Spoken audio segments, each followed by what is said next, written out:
have an important message to deliver.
Hold on, I'm working on a funny tweet. Give me a second.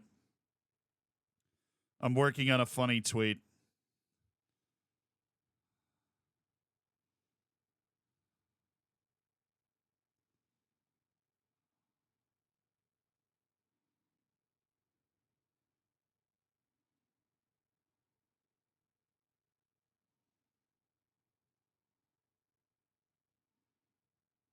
I'm almost there.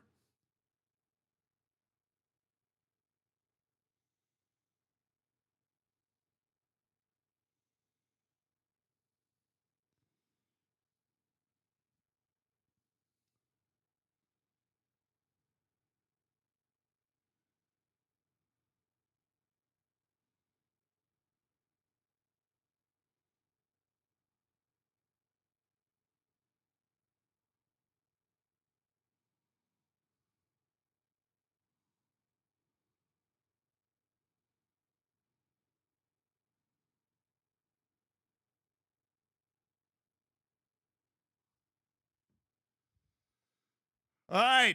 The funny tweet has been concocted. Oh my God, the camera's not on. Which one of you guys forgot to turn the camera on? What do you, God, who would forget to do that? Who's a professional streamer that would forget to turn the Not me. That sounds like something. That sounds like something one of you guys would do. Forget to turn the camera on?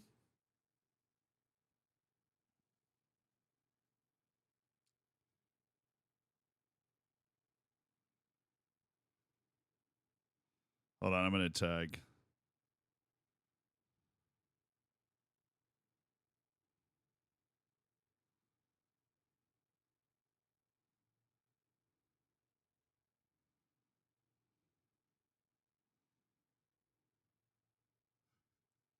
Okay, I'm almost done with this funny tweet.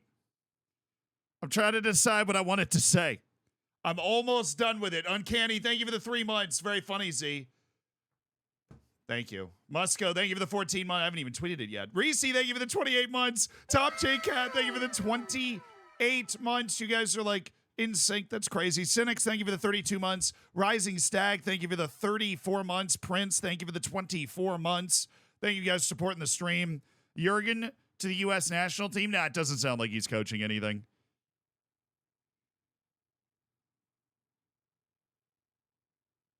It doesn't sound like he's coaching anything. It doesn't. All right, the tweet is out. I thought it was funny.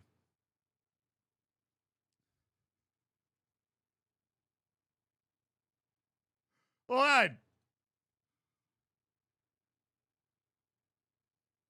Hello, Liverpool.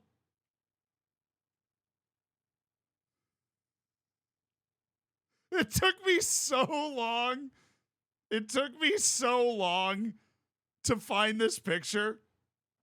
That took me, yeah. That picture is like, it's almost a year old. It's almost a year old. That's why, yeah, no, it took me 3 hours. It took me no, I had an old friend in town who was only able to get breakfast today.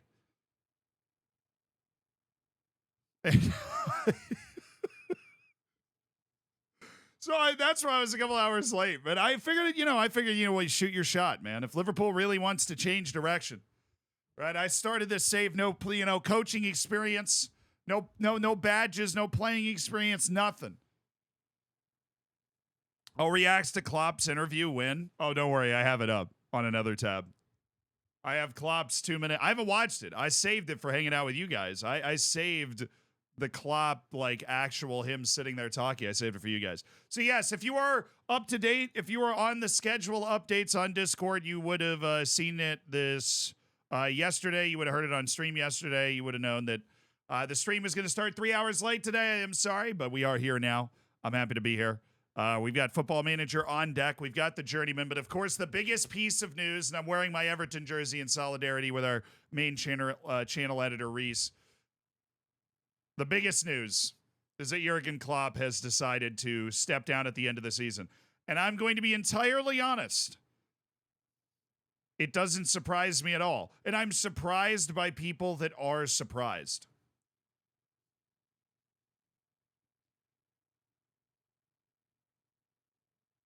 It does. I'm surprised by people that said they were surprised that Jurgen Klopp announced that he was stepping down. My dude looks he always looks exhausted. Jurgen Klopp has looked like he's been at the end of his rope for like 5 years.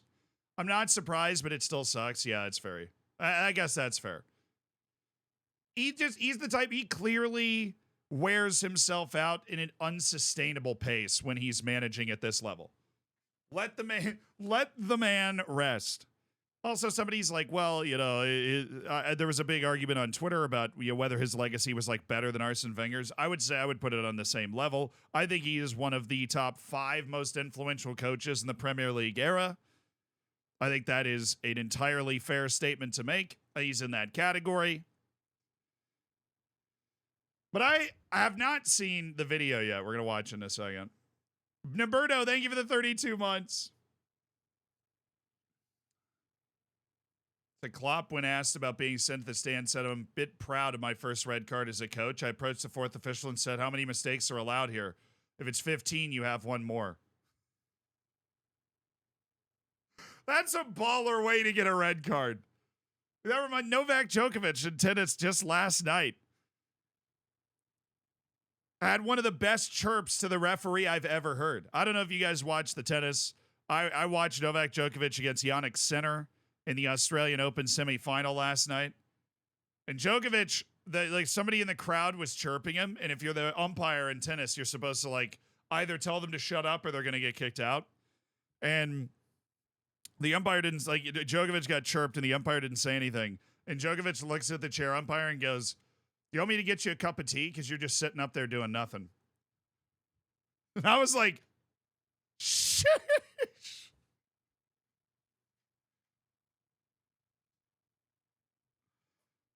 Oh, it's a little spicy. Oh, that's spicy. Obi said, oh, here's the 15th after he got the red card. That would have been an excellent comeback. Djokovic is the GOAT. He is, but I don't necessarily like him. I don't really like Djokovic that much. I was rooting for Center. I acknowledge Djokovic is the best tennis player in the men's side that has ever lived. Honestly, overall, I think him v. Serena Williams is a very good debate. But, like, dude, Jannik Sinner played out of his ever-loving mind last night. And I was rooting so hard for Sinner because I'm always rooting for the underdogs anyways, let's be honest. I am always rooting for the underdogs. I like the underdogs. And so that was cool. That was really cool for him. He's a beast. Absolutely, dominated those first 2 sets. He's great. He's great. Augsburg's about to win against Bayern Munich tomorrow. That's a bold statement. Do you know something we don't know? Italy have finally made a good player. Dude, R.I.P. to Fognini. That dude was awesome. Wild experience every time he played.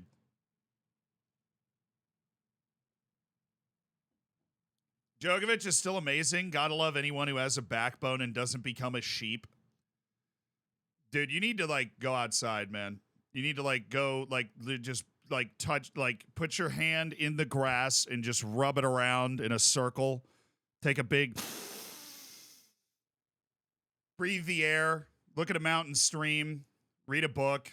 You know, like, but not one of those, like, New York Times bestseller ones that you buy on the checkout at the local grocery store, you know, but, like, just some old book that doesn't have anything to do with the modern world, right?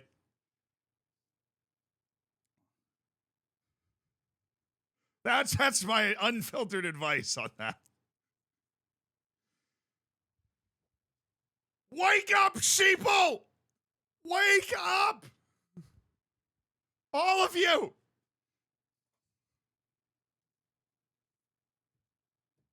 Now, I don't like Djokovic just because I always like Federer, and Djokovic started beating him up. That's why I don't like Djokovic. I don't like him because I was a big Federer fan, and then Djokovic started beating the bejesus out of him, and I'm like, well, this sucks. Where did you come from? You know? Like, the funny thing is I rooted for Djokovic initially, but then once he was the favorite, I was like, well, wait a second. It's not as fun anymore now, is it? No, it's not as fun anymore. Novalu, thank you for the 45 months. That shirt you got there? Thank you. Yeah, I thought it'd be a funny shirt to wear today. I thought it'd be a funny shirt to wear today. Everton is back up. They're so back, baby. Is Tottenham winning today, Mr. Streamer? That is the best match today. You know what? Let's lay down a few picks. You know what I'm saying? Let's lay down a few picks. Let's lay down a few picks because you got Bristol City, Nottingham Forest, Nottingham Forest all day. Chelsea, Aston Villa, Chelsea because they only have cups to play for, so they're super here for that. Sheffield Wednesday, Coventry, don't know, don't care. Tottenham, Manchester City, it's Man City. Sorry, like what do you want? What do you want from me? It's Manchester City. Rack attack. They give the 7 months, but Tottenham's going to give it. They're going to play with energy and enthusiasm, and they are so going to lose like 3-1, but they might like go behind 1-0 and then tie it, and then everybody's going to be like, yes. But I want to watch this video. I haven't seen this video.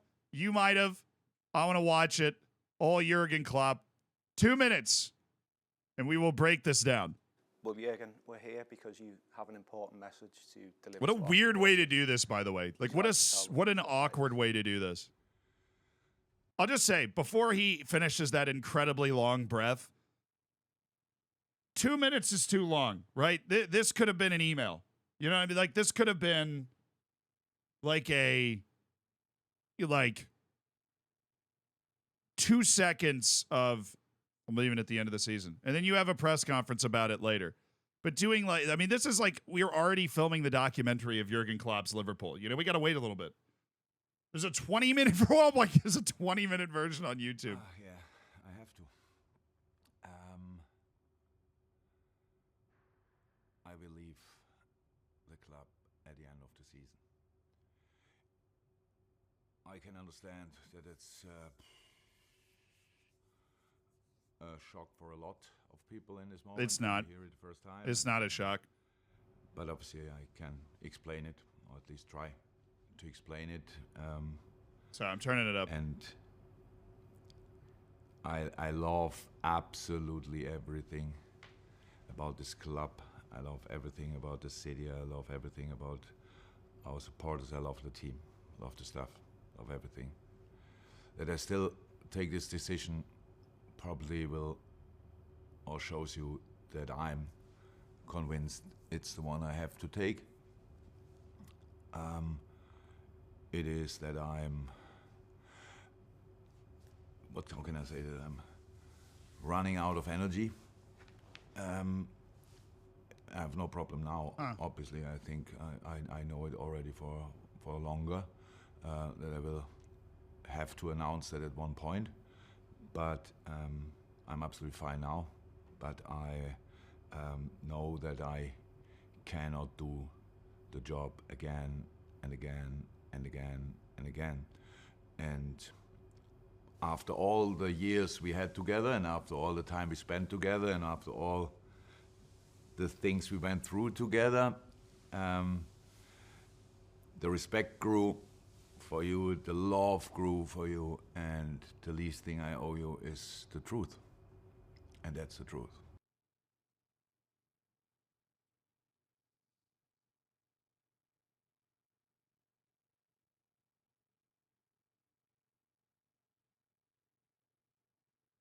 I mean, okay,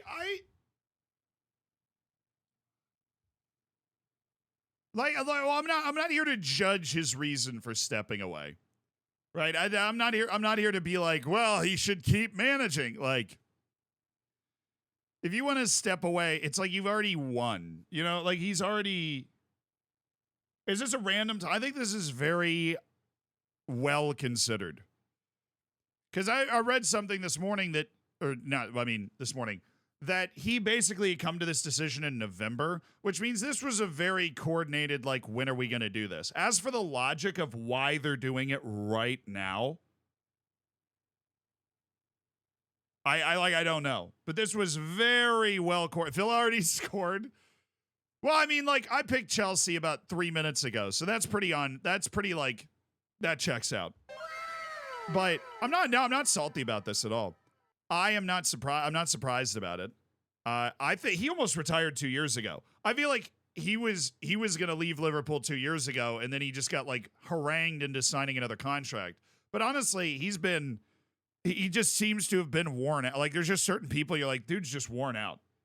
He's just worn out. I mean, it's to motivate his players, but like you could do it at any time and it would motivate the players, right? Like, I don't know the exact logic behind, like, well, we need to announce it now, but I'm sure it was incredibly well planned with the, like, media people at the club, as well as, like, when are we going to make this public knowledge? Yeah, he said, was it in 2020 or was it, like, right after the COVID stuff?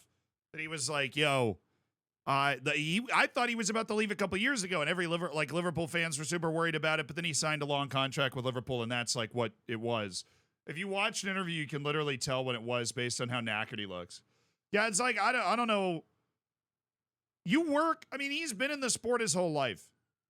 You know what I mean? He became a coach right after he finished playing. He's never, and when you play, like, you play from the time that you remember to when your playing career finishes, right?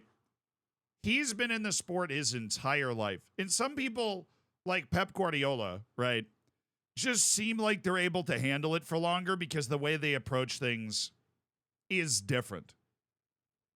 Oh, wait, the goal got called back. My pick is still on, baby. I picked Chelsea to win, and Chelsea's gonna win because I'm an at least average okay. I'm an average picker. No Chelsea retribution. Did I get, yeah. Dude talks about it in the interview. This cut is awful. Well, Twitter limits videos to 2 minutes. Yeah. Twitter limits videos to 2 minutes, so that's why it's a 2-minute video on Twitter.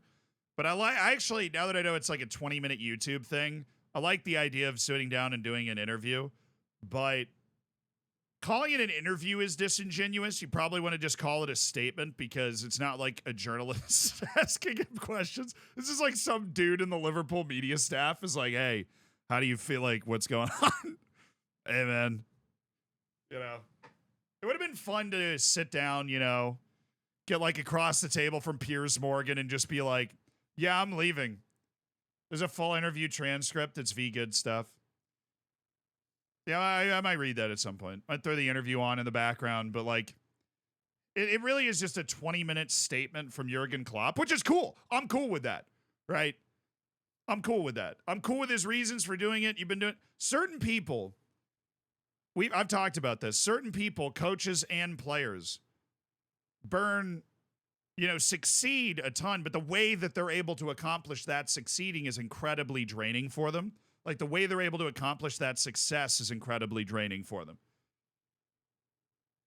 Right? Certain players are able to sustain what allows them to be successful for a really long amount of time. But certain players are not able to do that. Certain coaches are the same way. Jose Mourinho can throw himself emotionally into something for like 2 or 3 years and get the absolute most out of it, but he can't sustain it. Right? And then Jurgen Klopp is the same way. Jurgen Klopp was burned out a few years ago, and now he's throwing one last thing of the day.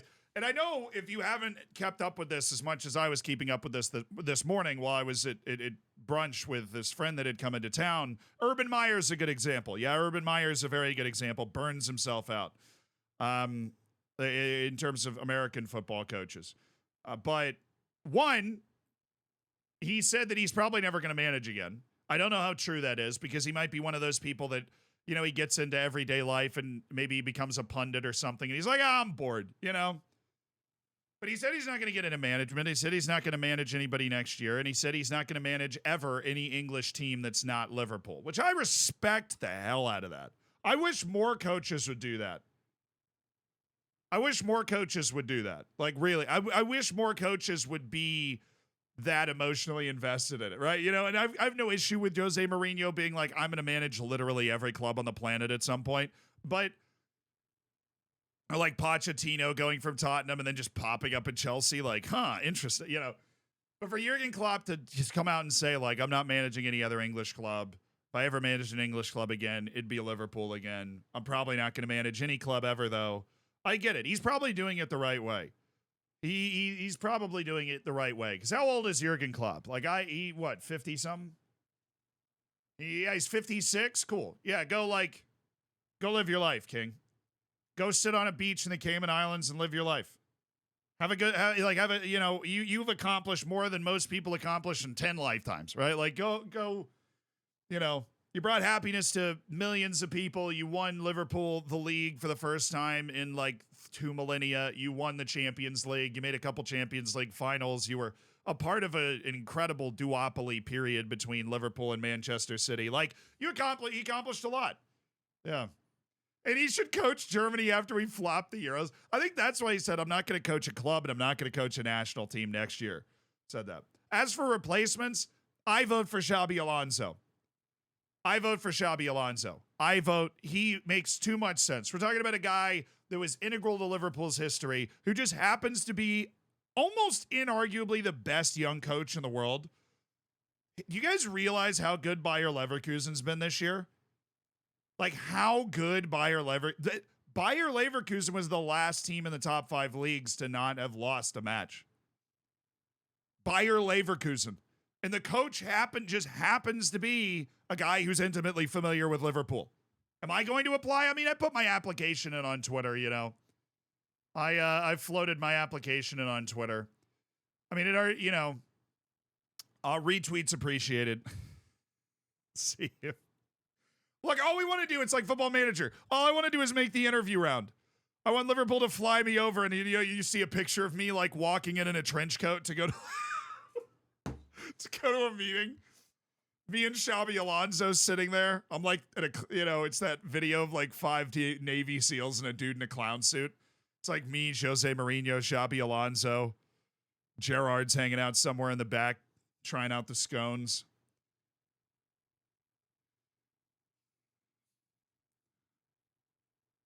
Jose's the clown? No, I would be the one in the clown suit.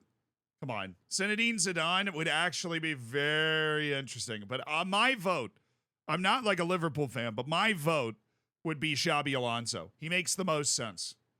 Xabi Alonso to me makes the most sense. He is in the middle of the most impressive season of any of the teams in the top 5 leagues as a manager, and also has ties to the club. Like, too soon. Xabi Alonso. Not Xavi, the guy that's like maybe in danger at Barcelona. Xabi Alonso. 1-0 City. Dude, it just started. What do you mean it's 1-0? What do you mean it's 1-0? The match just kicked off. All of the matches are 0-0 on my score app right now. The 4 FA Cup matches, there's also like 1 match in France, Bundesliga, Serie A. There's no Asian Cup or AFCON today, which sucks. Goal disallowed. Fair enough. I see the VAR thing has popped up, but it's offside. All right. Now, Xabi Alonso makes the most sense. You know who's hilariously out of the picture? Is Steven Gerrard, who absolutely would have desperately wanted the job, but is now stuck in a long-term contract that Al Ittihad in Saudi Arabia. It's about to pull a Jordan Henderson and show up to the meeting like, hey, guys. Steven Gerrard is Al Ettifaq? I don't know, dude. Sorry. I should have remembered which one it was. Al Ettifaq. Oh, yeah, because I should remember that video of him being like, Al Ettifaqi. Steven Gerrard's accent in Arabic. Brilliant. Tremendous. Henderson is a player manager. Who says no? Liverpool, probably, definitely. Definitely. Milner's 50-1 to be the next manager. Dude, Xabi Alonso's got to be top of those odds. Xabi Alonso has to be top of those odds. Xabi Alonso, I understand the De Zerbi hype. I don't think De Zerbi would be a bad hire, but I think Xabi Alonso's the home run hire that can pick up the baton and then just carry Liverpool forward. It should be a really attractive job. I think you would want it. We'll see, dude. Yeah, Xavi's interview Xavi very much did not say, like, I'm not leaving this project. He was like, oh, people are going to talk. Xavi, because there's sure Xabi Alonso got asked about it immediately when Klopp was stepping down because he's such an obvious candidate. And he just, his answer was essentially, people are going to talk. That's part of the game. And you're like, but is it true, though? But is the stuff that they're talking about true? I don't know.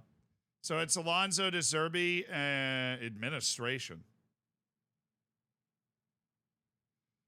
Liverpool's actually pretty financially well run. I don't think there's like a danger of administration. All right. Sorry, I have to screw in my my mic here. It is drifting off the screw. To do this like once a week because, you know, the mic's great. The arm, probably a major design flaw that there's one screw holding the whole thing together, but yeah, dude, shirt sponsor cam, it's gonna be sick. But I'm excited, dude. I think this is an end of an era. I think the actual, like, the signaled end of the era is the fact that he's stepping down. Like, this is the end of an era. We're headed into a brave new era for football in general. Loon Gray, thank you for the prime. Thank you for supporting the stream with $5 of Jeff Bezos' money. Apparently, KDH is going to Brighton. Who is KDH? I know what KDB. KDH? The Postecoglou era? We're entering the mate ball era. I'm so here for it. We are entering full-blown mate ball. All right, I need to... dang it. The match we played, the match we ended the stream on yesterday was us getting knocked out of the cup in the most brutal way possible. And I had lived a very nice morning forgetting that happened. Brutal.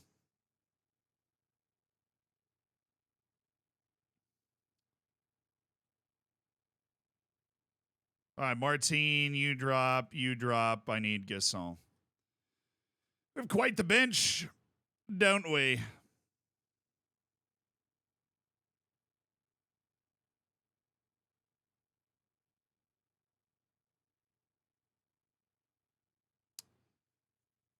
Is this our starting lineup? Am I okay with that? Do I hate anybody on the field right now other than the fact that Calvin Ramsey can't play? We've got 13 matches left in the season, chat. We are 2 points clear at the top of the league, and we are taking on Troyes for the favorites. We should be winning this one comfortably. Yeah, we suffered a heartbreaking loss. No, Bram, thank you for supporting the stream, dude. Enjoy the bacon, enjoy the emotes, and thanks for spending $5 of Jeff Bezos money. So far behind, is that the Benfica winger? Shelter up? Yes. Where's the Taylor Swift playlist promised today?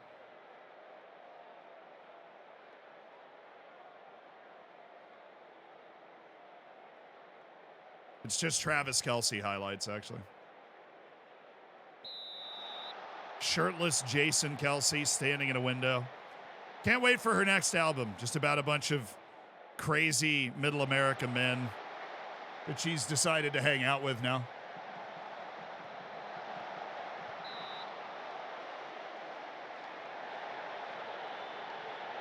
Did we ever find out how good the Canadian Wonder Kid striker was? Or we're scouting him.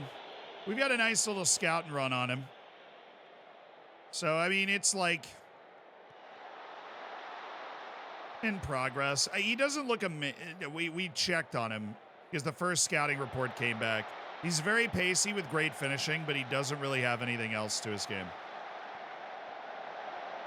But you know, like, what else do you need? What else do you need, really? Canada pops off at FM24. I didn't really experience that yet, but I'm not able to disagree now. Just an incredible lack of... And nothing's even come through the dugout in the first 20 minutes. So bad boy, but a striker instead of a winger. It looks that way.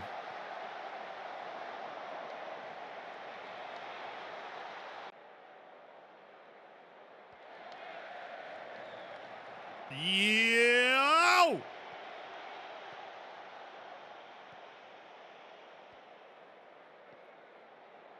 Regal Dorn, thank you for the prime, dude. Thanks for supporting the stream, brother. Is Bad Boy capable of playing striker? No, he's not. Not at all. Japanese regions this year seem like they're going hard. Man, you've been sleeping.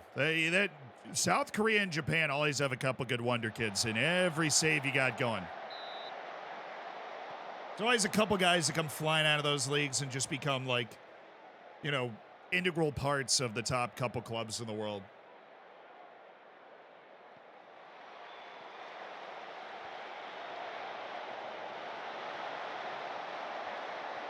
Oh, shoulder up again. Surely that's onside. It is, and it's Saint Etienne. Oh, yes. Hey, Miller, thank you for the 46 months.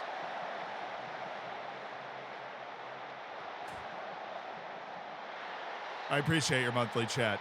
AR Miller, good to see you. Spoke when spoken to, thank you for the 2 months. Put it in, Shelley. Go on, Shelley. Go on. That's mine, easy. Branko Vandenbouwen. Aren't Furious, congrats. Congrats on the Z-Bacon. Thank you for the 3 years. That is a long time supporting the stream, dude. I appreciate it. I hope you've enjoyed all the emotes, man. All the time spent together. Shelley's really improved since he came back from injury. Yeah, I mean, he's just a good player. Like, we just need guys that are better than the people they're going up against. My general philosophy is let's just have better players. You know, I know that's a controversial take, but I stand by it. Let's just try and get better players on our team than they have on their team. Yeah, Hashim, I apologize for putting Shelley on Fraud Watch. How dare you?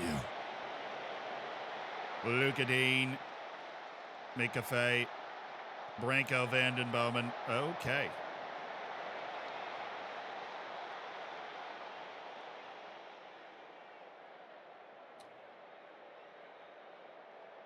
It's not about the tactics, it's about the quality of players. I'm a big believer in that, dude. That's my football manager philosophy. Well, we need better players. It's the number one reason you're not succeeding. You don't have good players. Keep them happy. Step 3, profit. Wes, thank you for the 25 months. Oh, dude, so anxious and excited for my Ravens on Sunday. Please, for the sake of America, win that game. Please. Now that the Bucs are out, sure, I'll take a Lamar Super Bowl. But please win that game, Wes. Please. Currently utilizing 5 free loans in my save. You dog. You absolute dog. My better player has a consistency of 4. I'm not going to see him be better very often. Consistency's overrated. Players are inconsistent anyways. Just because you have a good player doesn't mean they get a 7.5 every game. Thoughts on Gift Orban to Lyon? I think it's a potentially dangerous transfer for Gift Orban because he was starting to slow down at Ghent. He was starting to slow down. His production had slowed down. His momentum had slowed down. He'd suffered an injury that he had worked on coming back from. I think Ghent was cashing in on him. But I don't know if him slowing down was the injury and just, hitting a cold spell in form or if it, because he burst onto the scene so amazingly that it really is one of those, like, you don't know if he was just on an absolute heater or if he really was that good to be able to say, well, he's just having a dip in form. Or was he just having the all-time spike in form, right? So I think Ghent was cashing in on him, and Lyon was willing to take the chance. But I think as for him and his story, I think, good gracious, I think it's a dangerous move. Because he's going to a higher level when he was already starting to sputter at the level he was at. I think it's dangerous.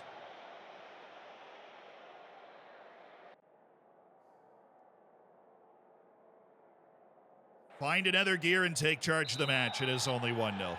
Come on, lads!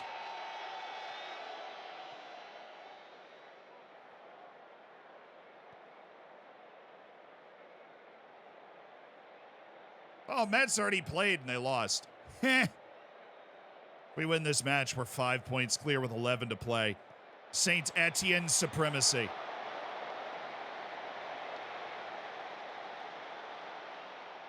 Just 5 years, no coaching badges, no playing experience. We could be managing in a top 5 league. I'm starting to see the vision.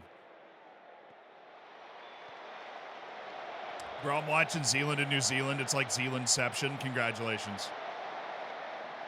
Thanos is about to show up to take that last Infinity Stone from you.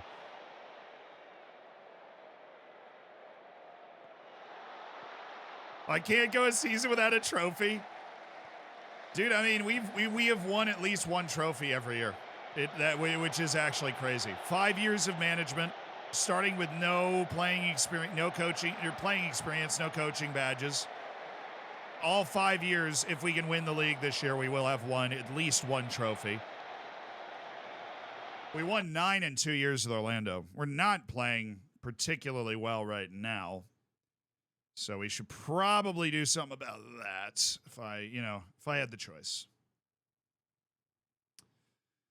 Gasson, you're going to come in. I see we have other tired people. Branko Vandenbouwen's out for Mario Martin. Subs! I get 4 changes, dude. We'll downshift a gear. We'll downshift how far we're pushing the ball up. How aggressively we're pushing the ball up.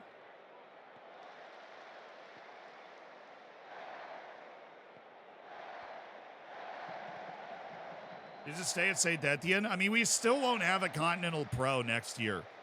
We'll be studying for our Continental Pro license Will Still style, so. Oh, Gasol! There we go. Needed a second goal for comfort. Oh, was he off? I think he was off. Shush. I think he was offside. The flag was up over here, which usually means, yeah, he's offside.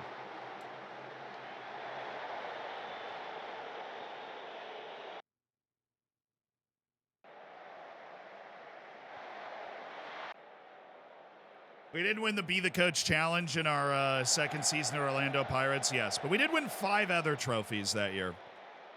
We all know the real trophies that season. All right, Rodier. Oh, my goodness, Rodier. Feeling absolutely feisty. We shouldn't have much in the way of fixture congestion for the rest of the season either. So we'll be able to just roll out our first team and just level some fools. That's over. Thank you. Damn. This comes into chat. First message. Damn. Thoughts on Vermeer into Atletico? For 6.5 years. I thought that was illegal.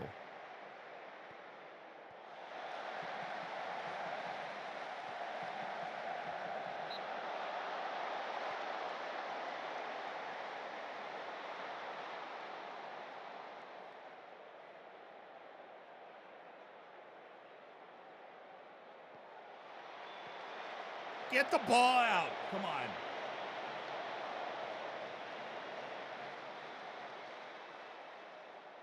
Vermeer's one of those guys, though.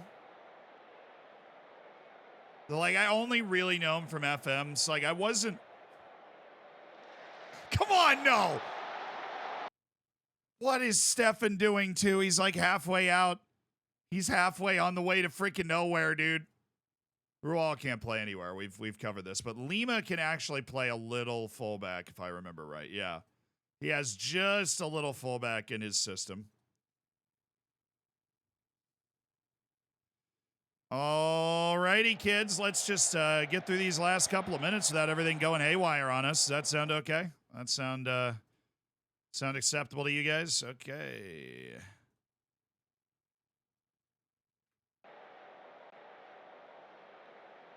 I mean, if we're gonna score, we might, let's do it. But let's just keep the ball over here.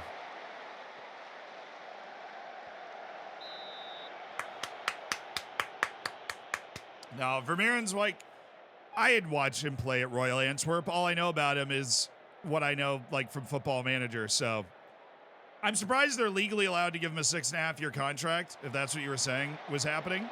But the dude's a beast on FM, so.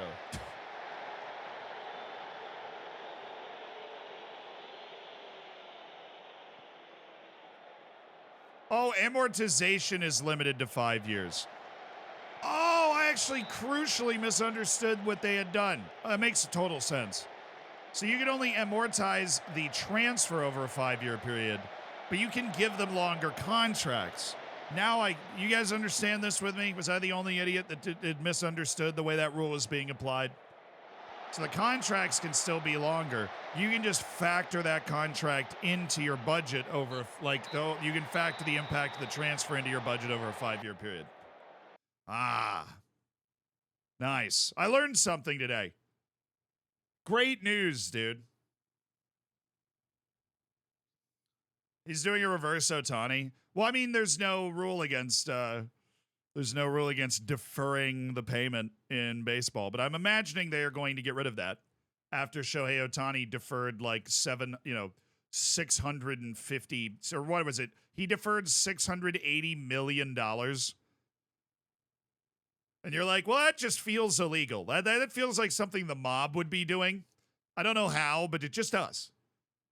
Deferring $680 million, as Chelsea did. Yeah, no, I mean, we just made a video about this.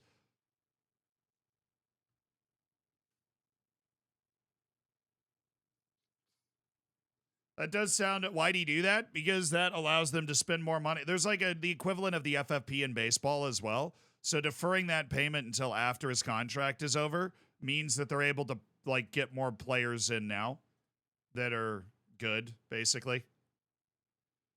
So they're stacking the deck, right? Perzak, thank you for the 3 months. Thank you for the prime, brother. Yeah, he's getting paid $2 million a year, and then when his contract ends, he will then be making whatever $680 million is over 10 years. $68 million a year. The math is not hard, Sealand. You could have done that one in your head. $68 million a year. After he's done playing on that contract, but he will make $2 million a year while he's playing on the contract.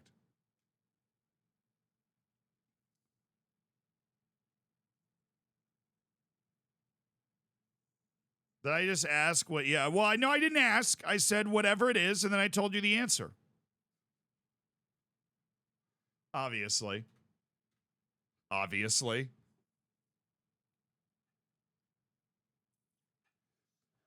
Yeah, Henderson did that in Saudi Arabia to avoid taxes, then he left. You know when you do something that completely destroys your brand and then you don't even get paid for it? He's got to be feeling great about that. He's got to really be enjoying that. He's got to be thinking, wow, what an excellent life decision I just made.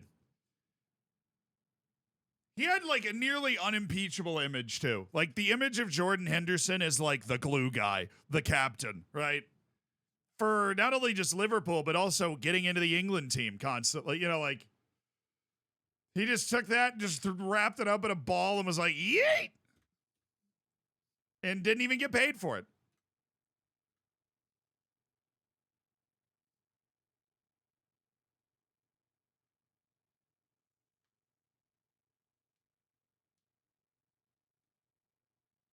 No football players should do that contract, even if it were legal, because I just don't have faith even the top football clubs there will be there in 20 years, the same way I do American franchises. The random collapse chance is just too real. Well, okay. I don't think that it's fair to have just thrown American franchises in there, because while American franchises do move between cities on rare occasions, they never collapse.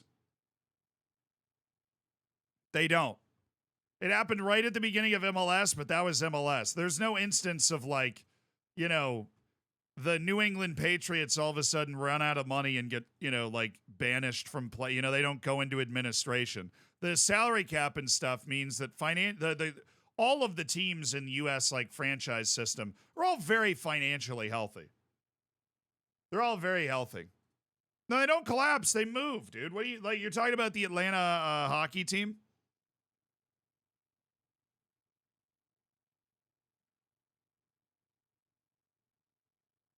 You're agreeing with them? Oh.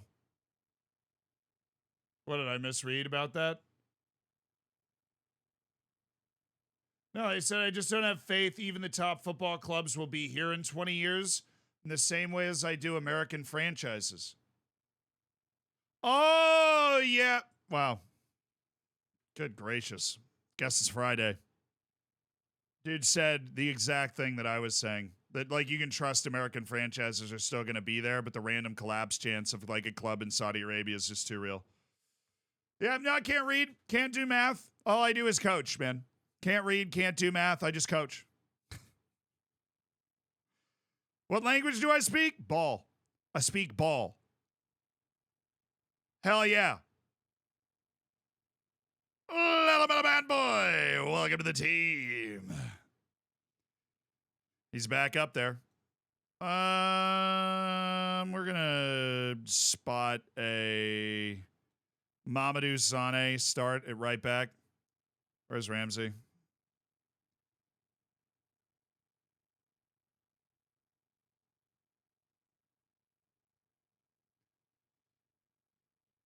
Oh, I have multiple Ramseys. I'm glad I'm collecting. I didn't know. So we have Mamadou Sane, Rual Fai, Dean, Bravo, Vanden Bauman, Lelamala Bad Boy, Elaine Diallo, Andreas Schelderup, Alvaro Rodriguez. Yeah, that checks out. Whoa! Hello. Man, thank you for the $5.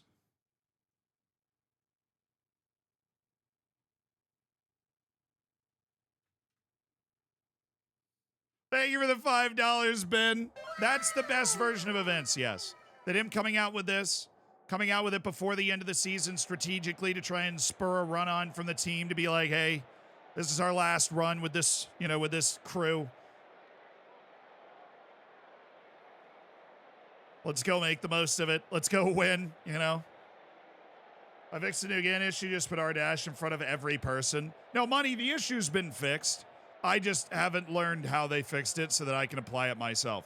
But if you're in the Discord, or you keep track of that, and if you look it up, there's a fix the issue. It works now. It's a functional application once again.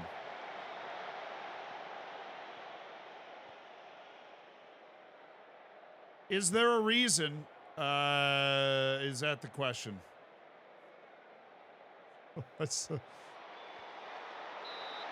Excuse me.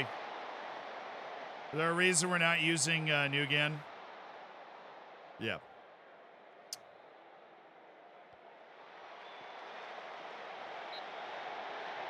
I'm just not going to tell you.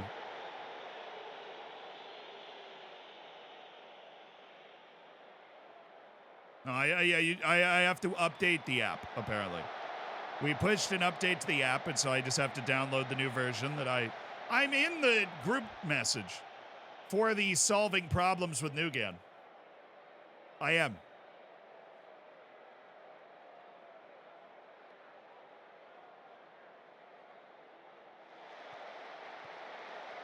Oh, nice, bad boy. Come on. Actually love that pass. That was in the perfect area that the goalkeeper couldn't get to, but Alvaro Rodriguez was twiddling his thumbs. No, it's in!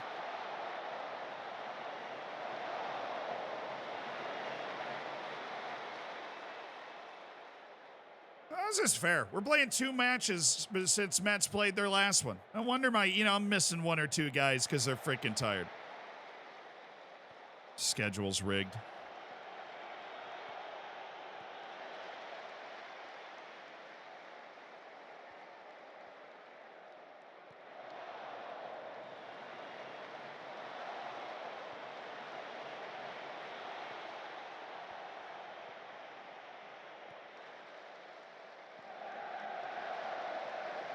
Dude, get out of the goal!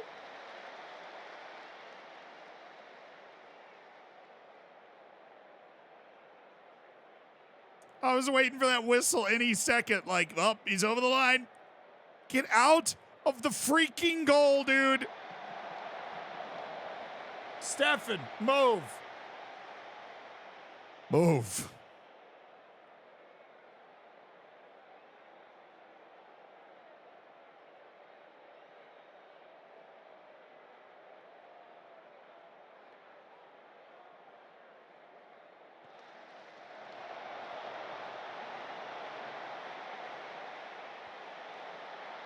Mamadou Sane.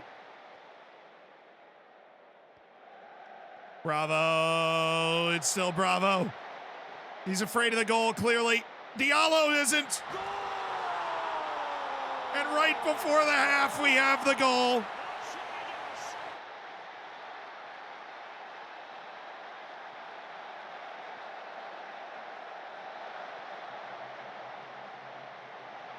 Were we on key highlights? No, we're on extended. We were only on key highlights for like the lower league cup matches. God, thank you so much for the prime, brother. Thanks for spending $5 of Jeff Bezos money to support the stream. I'm happy with the possession. Chat's about to riot.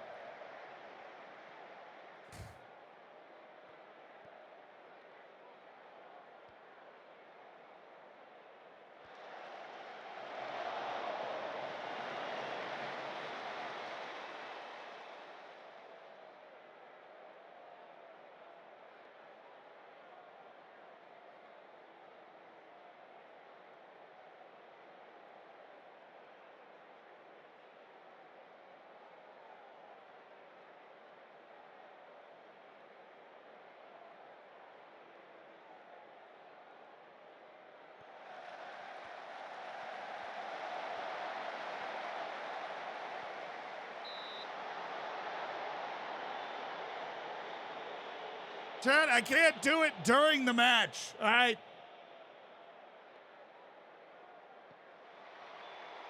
While my goalkeepers are on international duty, check your U19s, dude. Check all of the youth teams. The grayed out ones aren't, I mean, they're terrible, but like they are way better than putting a position player there, so might as well give that a shot too.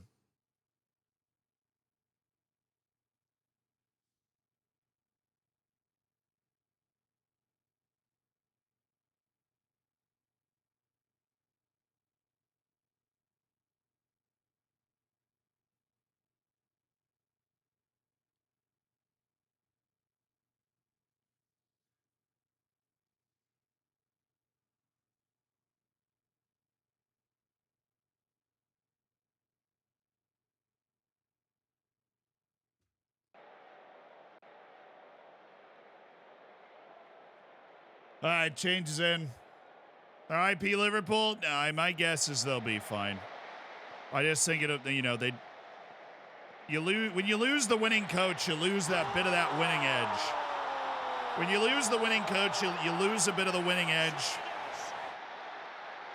So I don't think they're going to be winning trophies, but I don't think they're going to instantly become like Manchester United or Chelsea. You know, I think they're going to be around the Arsenals, the Tottenhams, where you're in the conversation. You're not necessarily playing bad. That was a wicked deflection. Just a bit of a transition period.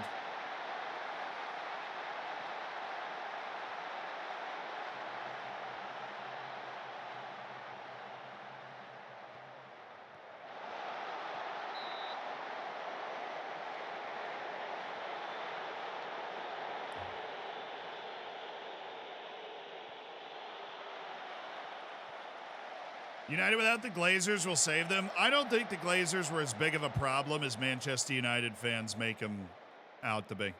I don't think they're good owners, but I don't think the number one issue with Manchester United is the Glazers. I think it's the directors of their like transfer strategy and the way that they build their team and like spend their money on the team. Which obviously the Glazers hired those people, but it's not like the people they brought in weren't qualified to be able to do a better job. They've just done their jobs really horribly. If you think the Glazers aren't the biggest problem, then you're insane. Look, I think that they're not. They're not great. They own the Tampa Bay Buccaneers. I'm familiar with their game, right? Way more than most people are. One of my childhood favorite teams is owned by the Glazers.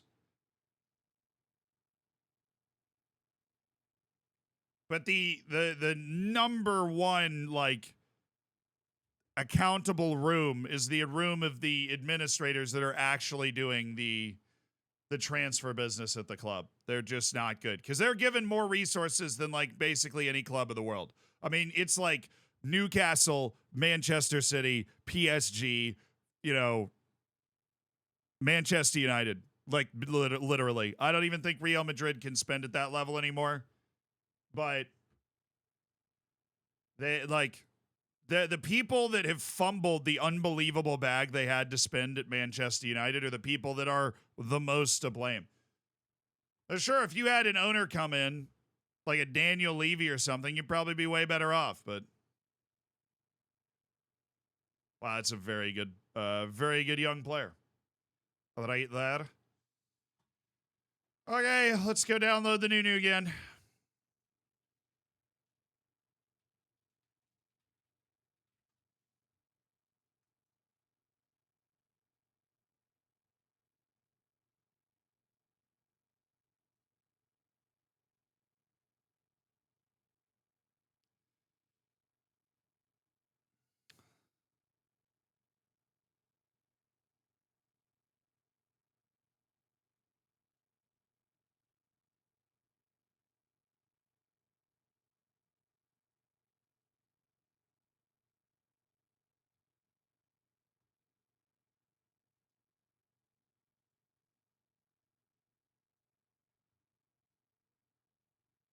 I extracted it.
Hey, Arsteban, thank you so much for the 10 gifted subs, brother.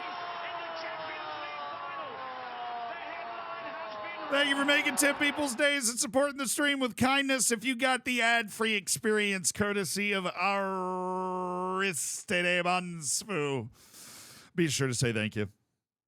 Thank you, Aristidebansu. New again. Well, my issue is this...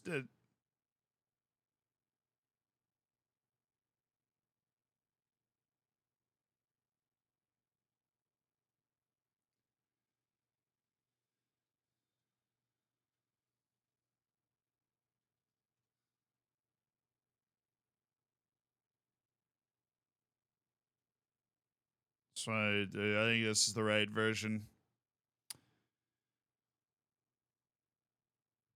All right, let's run it.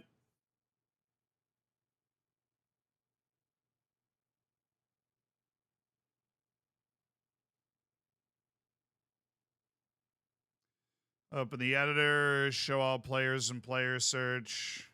227,000. Manage filters, import. New again, search filter. Probably already in it, which means we've got somebody that knows that that's losing their mind. 118,000. We click, we had to make sure we don't exclude our own players. So, all right. All.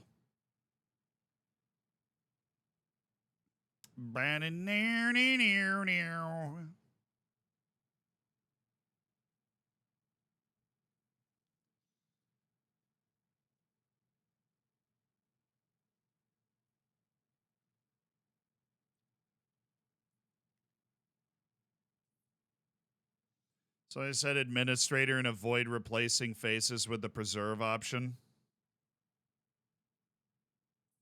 What? You should just be able to just run it. I haven't run it on FM24 yet. Okay, well, I don't think that was running.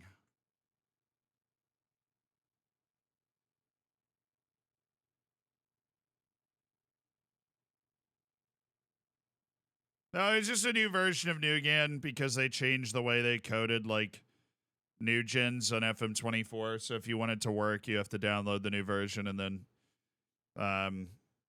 do what I'm doing right now, basically. Chat rioted, so we're doing it right now.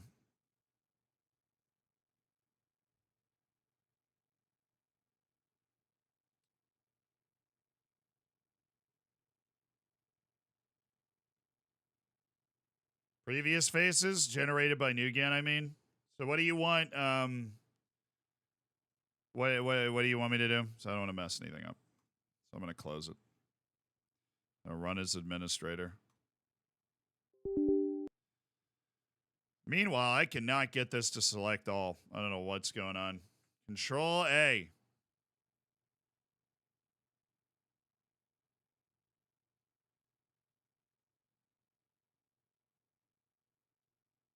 Does Nugan work on Mac? Yeah, dude. There's a Mac app that's available, like, for you to install. Where is everyone? I don't know. How many people are here? There are 1,200 people here. Everybody say hi. Hi, FM Enjoyer. Where is everyone? I found them. I found all the people. I found them. They're right here. Dude, why is this not working? What is, like, Control A, dude? I'm going to come back into the view. Control A. Now it's running. Now I feel it running. Well, lads, guten Tag. No, I found everyone. FM Enjoyer. We were all napping. In fairness, it's a pretty sleepy Friday here in New York, you know. All right, text page. What year is this? 2028. Do 2028 and save.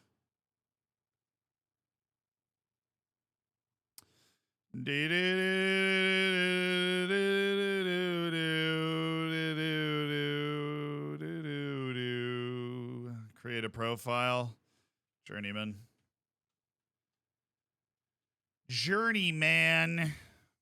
All right. Profile, Journeyman, select image directory. Oh, Lord.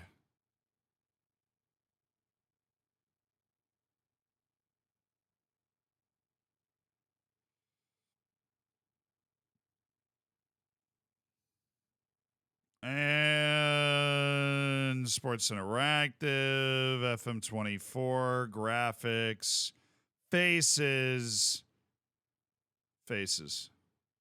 Wait. Oh, I don't even have it in the freaking, oh.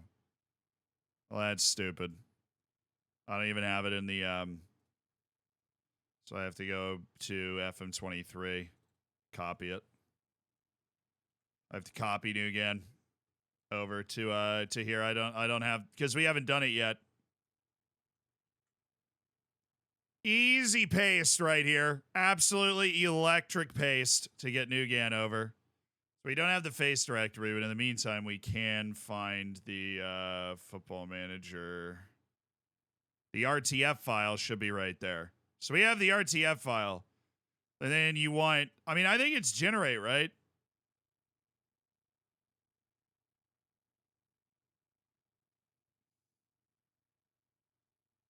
Carl would disapprove of you showing all your files. I thought it was really funny how, like, why would that get turned down? I thought it was really funny how freaked out he was that I was just, like, showing my file structure. Now, I know it's normally generate, but obviously we're, you know, I want to, like, accidentally delete all the faces that we had with Taunton or anything.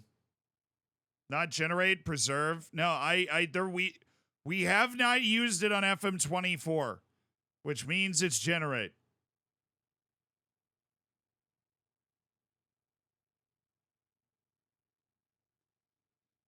It's definitely generate, chat.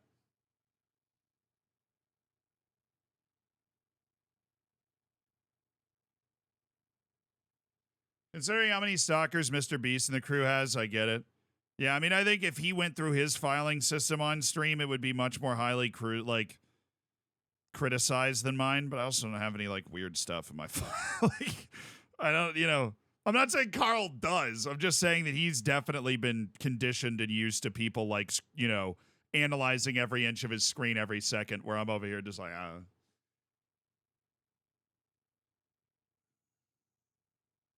So the new GAN faces are so soulless. There have been a lot of people that have come out with some really good stuff in this like realm recently. I still prefer New GAN because it's my child. But I totally get if one of the other ones speaks to you more. I'm not like offended by that. We were the ones that blazed the trail and showed everybody that it was possible, So I actually want to go into New GAN now that I've done that, and I want to get rid of the config. Because that's the config from the old one. I feel like that might mess it up a little bit. So I'm going to get rid of the config file, and then for the 87th time, I'm going to do this. Users, Zealand, doc, it's in freaking OneDrive, which I wish it wasn't, but it is. Sports Interactive, Football Manager 2024, graphics faces. New GAN, that is our face directory. That is the RTF file. We have generate, and we yeet it.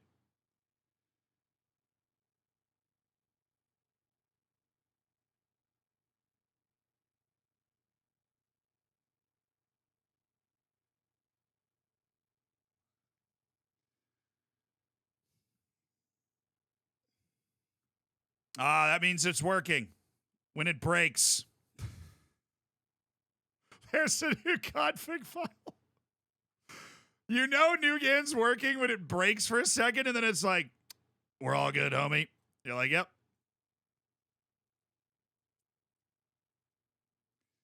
Once it breaks for a second, because if it doesn't like break and give you a little wheel for a second, then it doesn't work.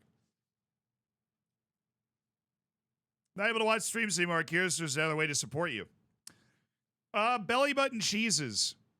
If you're not able to watch the streams, but you're like, I want to support what you guys are doing, you can put a recurring sub on Twitch that you don't have to like come back to the stream to put on. Also, if you have Amazon Prime, you have a free subscription every month. Use it. If you have Amazon Prime, you have a free subscription every month. If you don't use it, Jeff Bezos just gets to keep $5 more. So like definitely, take that off. All right, let's just check. Like, yeah, Kane Stendot. Yeah, I mean, that's got some soul. Unfair chirp. All right, you guys ready? We do have a couple of players who did not have faces on our team because we had not done it on FM 2024. First is Lorenzo Sage. That is exactly how I imagined Lorenzo Sage looked. The Mozambican wonder kid. He is here, balling out. Our AI-generated image of Lorenzo Sage. Beautiful. Lorenzo Sage. And Bongani Kumalo, the center back from South Africa, Bongani Kumalo, who was a part of the Orlando Pirates teams that we were winning trophies with. He's now got his face. He's looking dapper, That's not it. There's more here. There is more here. Maxime Rodier. Maxime Rodier did not have a face. That is Maxime Rodier, our star turn winger from the academy who's broken into regular first team playing time. Big left wing. I see it. I see the vision. I see the vision. I see the vibe. I'm liking the faces we've gotten so far. Alain Diallo's had his face generated. That's Alain Diallo, the silky player that has captured hearts and minds with his creativity and his intelligence on the ball this year. Alain Diallo.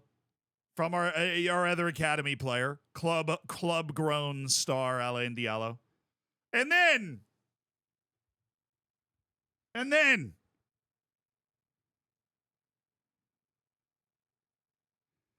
the one, the only, the face of an FM saint, Lelo Melo Bad Boy.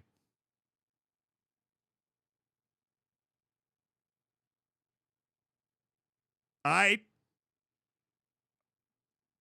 It's nice to meet you, man. It's nice to meet you. I can see it. I can see the determination in his eyes. I can see. He also, somehow, he just looks like a 5'9" winger. He just doesn't he? He just looks like a determined 5'9" winger. A dude who's all determination and athleticism, literally. And has managed to turn that into a high-paid career as a star player. He looks like Lella Bad Boy. 5'9", 145 pounds, soaking wet. Right? Dude's just super, like, diminutive, but his determination, his mentality, that driven personality, the incredible professionalism and ability to handle pressure in the big moments, the athleticism, he's there in that big moment. That is Lella Bad Boy. Yeah, we only get one face for your entire life. So even though he does look a little old for a 19-year-old, it's nice to meet Lella Bad Boy after he's literally become an FM saint. Oh, I need to add, we have terrible team cohesion. It is up to average, but I need to add some cohesion boosting training while we're at it, you know. It's cohesion boosters.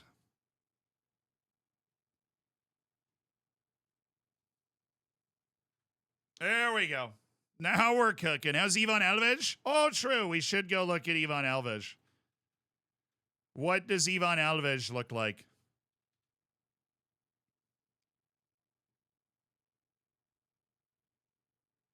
You know, that if I was going to pick exactly what a wonder kid from Cape Verde was going to look like, that is exactly what a wonder kid from Cape Verde would look like.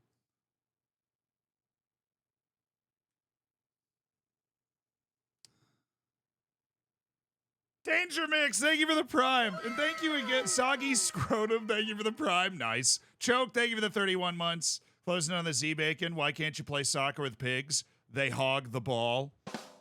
Aristide Bonsvu, thank you so much for the 10 gifted subs also. You are awesome. I really appreciate you supporting the stream. Soren, thank you for the year. Yeah, Ivan Alves looks like a wonder kid from Knockbreda. Did anybody, how's Knock doing? They're in. Oh, no, don't go straight back down, dude. Get it together. Actually, if they do go down, is Ivan... they've loaned in some players. They've ruined minds. Oh, Leon Cromantown. That's exactly what I figured, Lee. Dude, the new Gan face back is just almost always on the nose. Please tell me they've negotiated in a relegation release clause. Because if they get relegated, Ivan Alves is going to be top of the transfer list for like every large club in Europe. Maybe if we go up to League One, we would be able to bring him in if not got relegated. But every club I leave, you know, they just fall to pieces the moment I'm gone. I try to set them up for success too. Did I hear about the Guinea team going on strike? Well, what? What?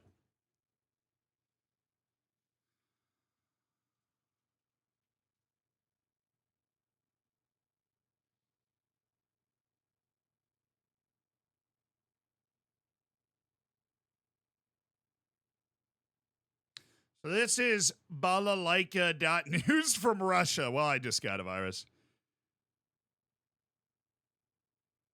Guinea goes on strike, the limited times. Server error. All right, I can't find like a reputable site that's giving us this report. But apparently, maybe the Guinea national team is going on strike, but they are literally in the round of 16. They're like, dude, some of those African FAs, man, they like, that's the biggest issue with Ghana. Ghana actually, one of the biggest issues in their player recruitment and trying to convince dual Nats to play for Ghana is that the actual finances of the national team are just borked. Like the payments are not timely and weird and not the right size, and like the accommodations are weird, and you have to go play these weird friendlies in like Qatar in order to raise money. Like, it's a very bizarre situation. All right, Ghana's like kind of famous for how bizarre their situation is around compensating their players and everything. But Guinea's had that issue before. That happened to them during like I think it was World Cup qualifying last cycle. They had a civil war, and then they like. It's obviously hard to administrate a team while there's a civil war going on. A lot of weird things happening for them.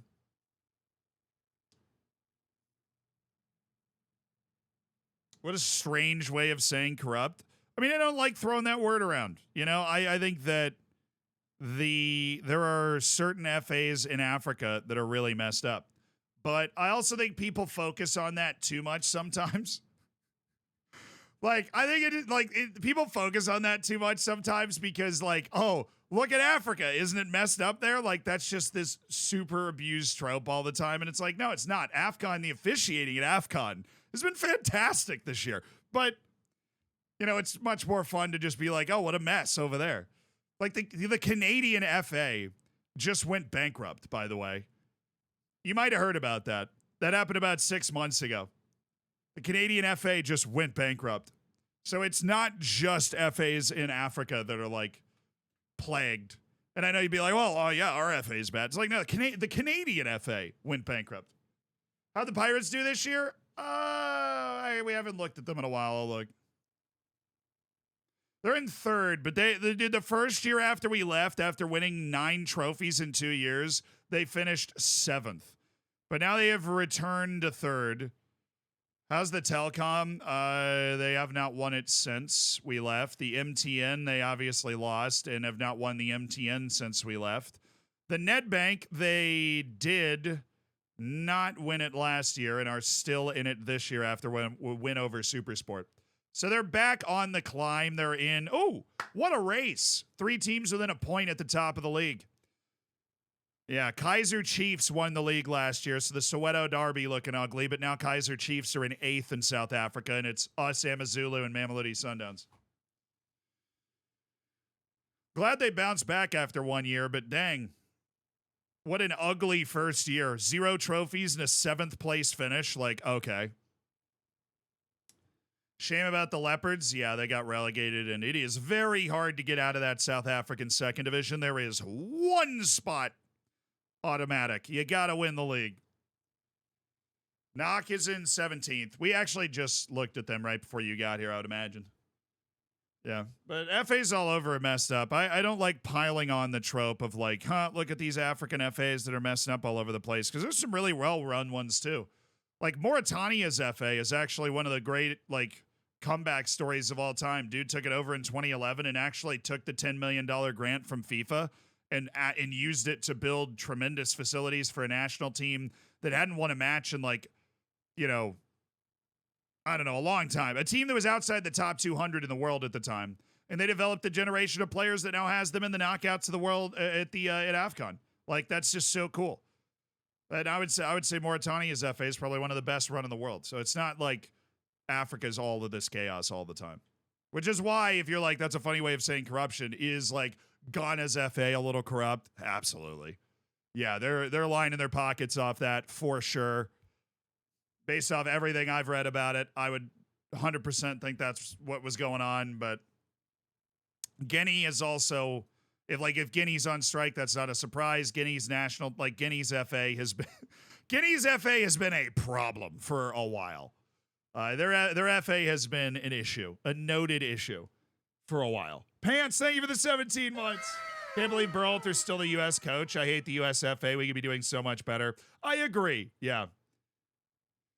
Like Cape Verde invested like crazy. Yeah. Equatorial Guinea's FA is clearly excellent because they are squeezing every ounce of a very cohesive national team. The quality of the FA is actually so often associated with like the actual success in the field as well. Like the issue in India is that the FA doesn't distribute the funds well enough, right? There's this hyper focus on nepotism in the Indian FA. And I've read all this stuff. Like they really focus their training centers in like just a few cities in the entire country. Yeah. And so there's not actually like a broad Indian development of players. Don't give them the opportunity. El Salvador's FA is good. Yeah, El Salvador's FA is good. It is. That's why El Salvador just appeared as a decent team again. What are your thoughts on the replay between Anderlecht and Genk? I think you set a very dangerous precedent by going into replay a match.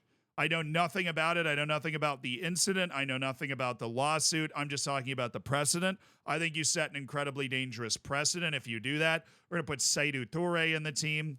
I got to get used to the fact that, that's Alain Diallo. Lorenzo Said, Maxime Rodier. Let's go with Said. We're just rotating him and Diallo as our two attacking midfielders.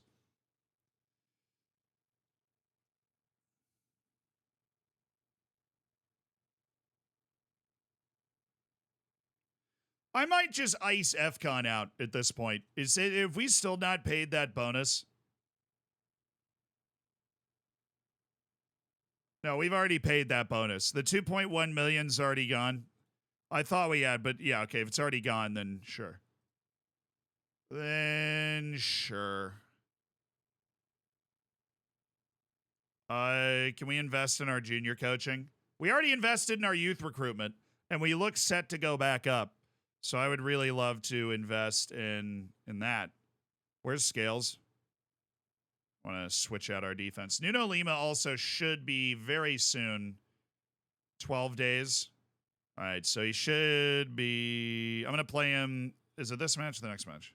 Next match is La Havre away. I prefer not to play him in either, but I'll play him in this match. Dang it. Just to make sure he's happy.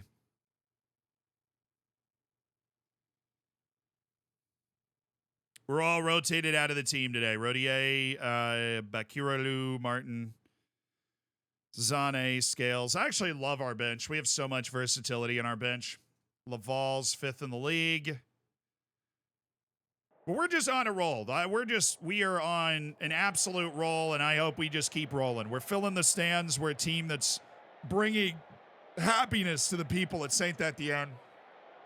Silveri, thank you so much for the prime, dude. I appreciate you. Iraq FA's improved big time. Yeah. Oh, they have great kits, too. Iraq has tremendous kits. Now, the FA, it's like if any Americans or Canadians or like Western or NFL fans, having a good FA is like having a good offensive line. You don't really notice it on the front pages, but it often determines whether your team's good or not. Having a good FA... It's just all that behind-the-scenes stuff that allows the team, the cohesiveness and the development and the function to put the good, yeah.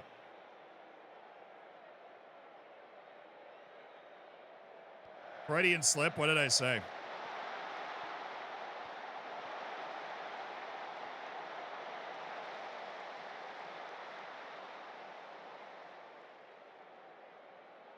A tremendous offensive line.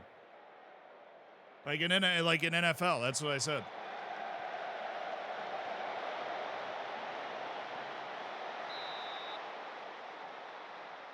I'm desperately needing your help. I really don't know what to do. I keep starting saves and just coming off the computer altogether. I just can't get into any big team or small team. So if you like playing Football Manager, figure out why. Figure out why.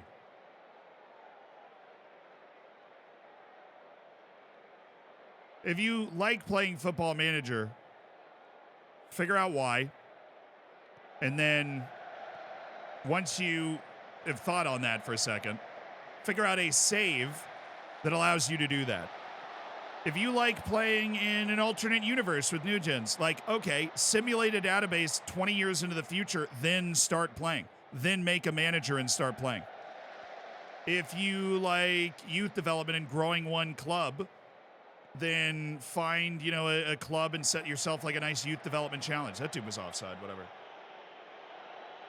If you don't like playing more than a few years into a save, then you start with a big team and you set like a transfer challenge for yourself. If you just you don't really understand the game, but you want to dominate and have $1 billion, use the editor, or you go into the pregame editor and give a club $1 billion and then take that club over. It's a game. Play it how you want. Have fun how you want playing Football Manager. But just, figure out what you like to do on FM. Because Football Manager is one of those rare games where you're like, I really want to play it, but I can't get into it. Right now, I start a save and I'm like, I'm just not into this.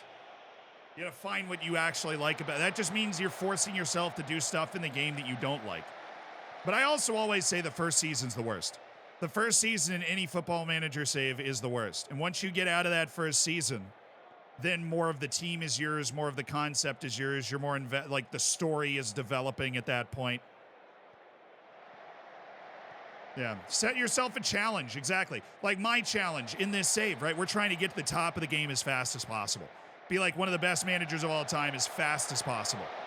How can we do that?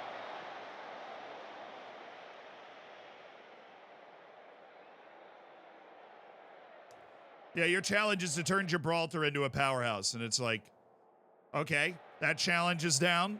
What do I have to do to get there? Do this and that. Yeah, Football Manager is a very high barrier to entry and a very high barrier to mastery. So it's not like the ideal game because it takes a lot to get into it. But once you're into it,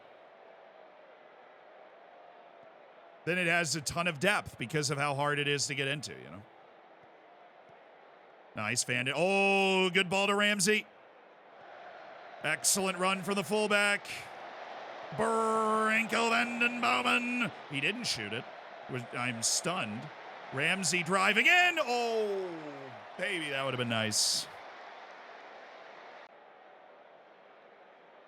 Could have just absolutely shelved that.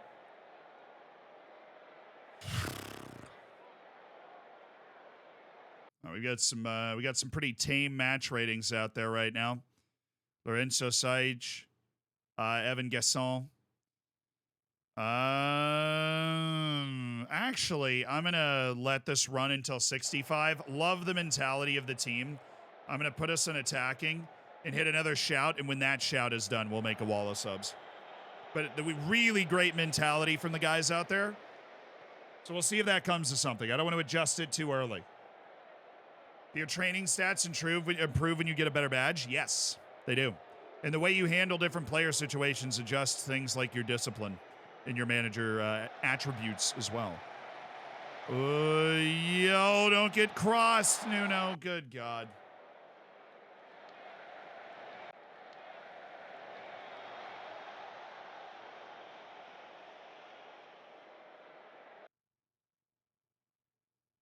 Fired up by feedback. Yeah, well, you're not going to be for much longer. So I'm going to go with Evan Gasson, and we need Maxime Rodier. Lorenzo Sage doing okay, I guess. Liam Scales is going to step onto the left. Mamadou Zane is going to step onto the right and be on attack. We're finding opportunity on both those fullback spots. Just not really using it. And do we want to go AFCON? I don't know. Lorenzo Sage is just started to turn it around. So I've got 4 subs that are ready. Our bench is ready to change this game.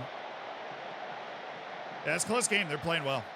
Most of the teams in this league we've been able to handle, but they've come into our house, matched us they could have a goal here. That was offside. I wasn't even referring to that play. I was talking to the play where they cut inside Nuno Lima and the guy wrapped it around the outside of the post. He totally could have scored that. We're not like necessarily the deserving winner of this game. It's an unusual position for us to be in. Maybe getting a little lazy here. But we do still have the quality to win this game. We just made good changes.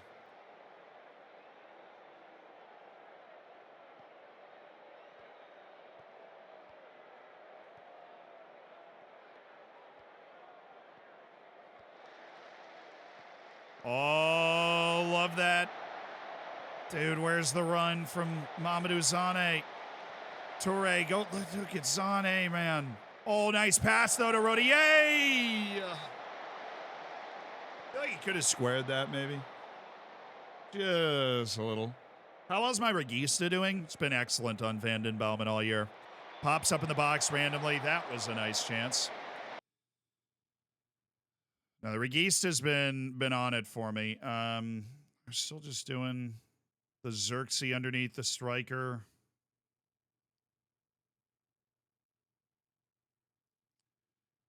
I've been rocked by Fode Sila in the past. All right, I am going to make the attempt to win this game. We're going to get Lorenzo Sage off. Or no, I can't do that. I need to get... Not Martin. I need to get you in for Branko Vandenbouwen because he has not been making the plays that I needed. Lorenzo Sage is going to be using his excellent touch to get into fun spots. We're going to raise the pressure and raise our midfield line. We might screw ourselves with that move, but because of their sunken midfield duo, that will help us stay in their half more. How does everybody miss that? Zeta Merseyside, dude, I put, you know, I tweeted at him. I let him know I was available, just in case they're considering somebody, somebody outside the box for the Liverpool job.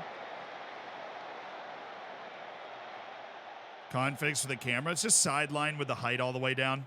Makes me feel like I'm immersed in the match while also giving me like a pretty tactical view of things. Oh, nice play by Gasson. Bravo. Yes, go. Great ball by Bravo, and they're off to the races. Maxime Rodier. Oh, that's so bad.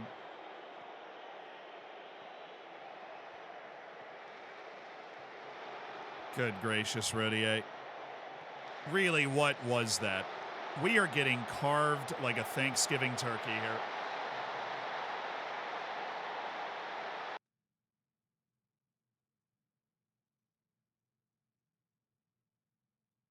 It was all that just terrible giveaway.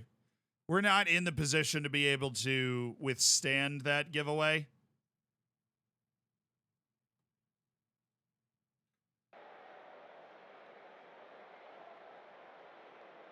Oh.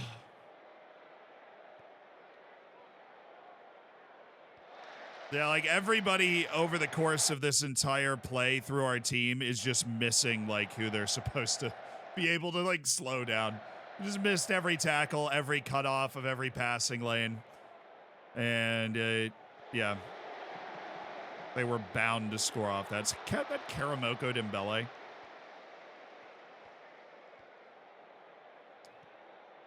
I'm okay with that. Get it to look at Bravo. Okay, FCon.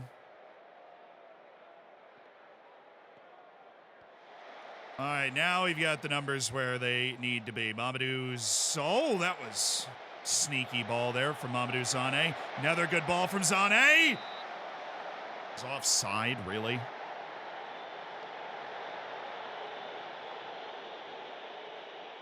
Duke, thank you for the 7 months, dude. Hey, you inspired me to start a journeyman save with the goal of completing the Hexagon Challenge. I'm currently in the Nigerian Premier League leading a newly promoted side, and we're currently challenging for the title. And I'm in the semis of the Domestic Cup. That is awesome. That sounds sick.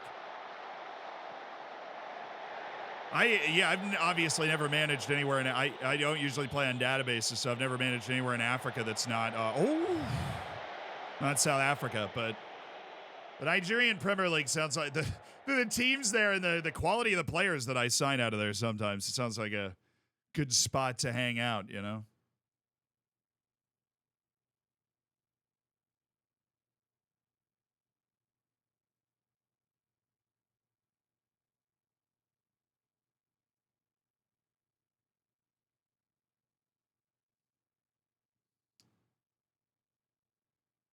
Why does this feel like super off-center?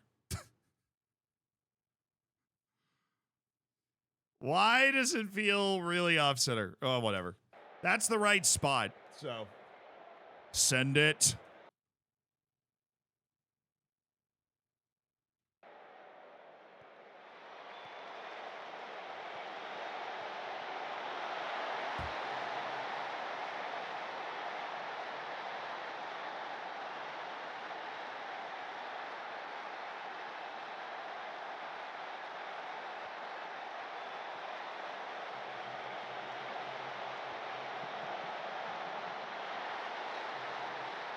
Really, guys? Really?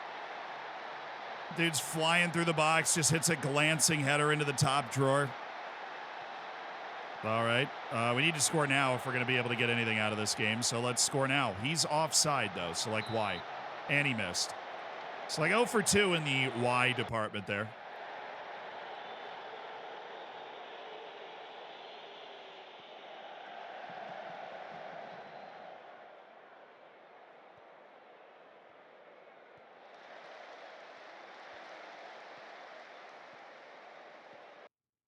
I'm sorry. I guess we're not on extreme directness. So let's just ticky tock. We don't have enough midfielders to do that. Okay, like we have one midfielder, dude. We cannot construct play through the center backs. It doesn't work. But we do have a number advantage if we just hit the ball in the air forward. That we do have. All right, score this. Score that. Pen. Wow, we're going to get a pen right at the end of the game. All right, so what we need is for Efkan Bekiroglu to score this. And then we need you up there. All right, we need you up there, obviously. Shadow striker. Center mid on attack, clearly. You on attack. You as a right back. Mika Faye is going to be in the middle.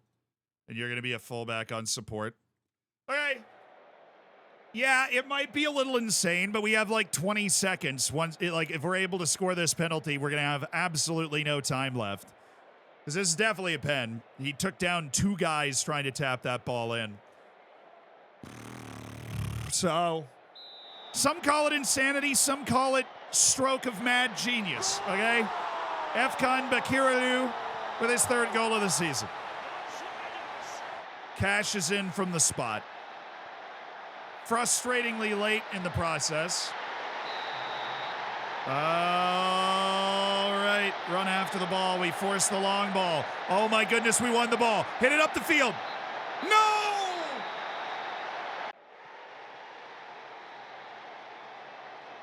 It worked, dude. It literally worked. It worked. Just grab the ball and hit it up the freaking field. Oh, it worked. We forced a turnover and won the ball back immediately. We just let Mets back in the freaking title race. Why? Oh, a huge win for Laval. Our first league loss. And we have like 2 league losses in our last 18 league matches or something crazy like that. That sucks. Son of a quiche, thank you for the 2 months. Appreciate you supporting the stream, my dude.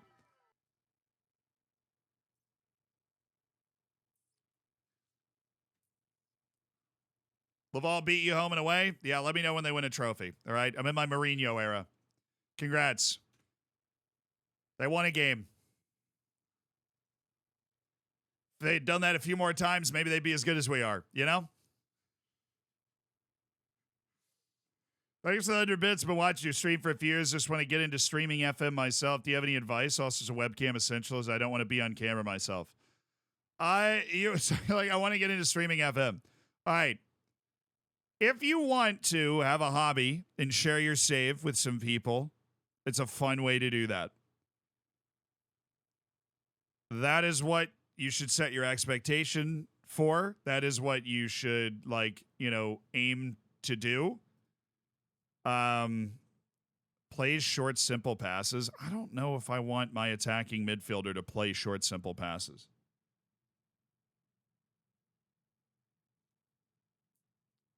But,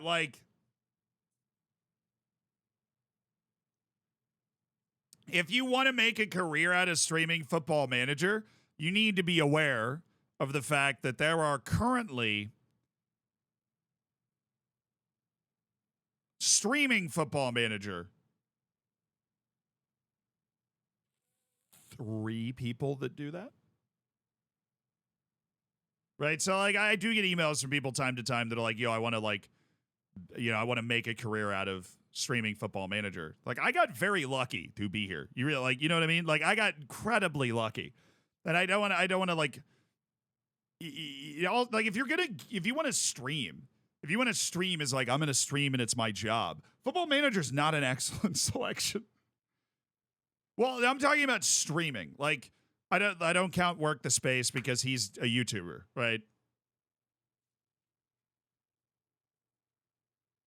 Being a streamer, I'm not saying that being a streamer is only luck, but it is a serious component, right? Like, it is a really serious component. We all work our butts off. We do. You know, it's we love our work, but we do, you know, like, I don't have a lot of free time. You know what I mean? Like, but you work your butt off, but you love what you do. If you want to get into streaming as a job, I don't think that really exists, to be entirely honest. There are, unless you're disgusting at video games, I don't think that exists. Because you need to have content on other platforms that are more discoverable. Twitch is not a discoverable platform. It's just not.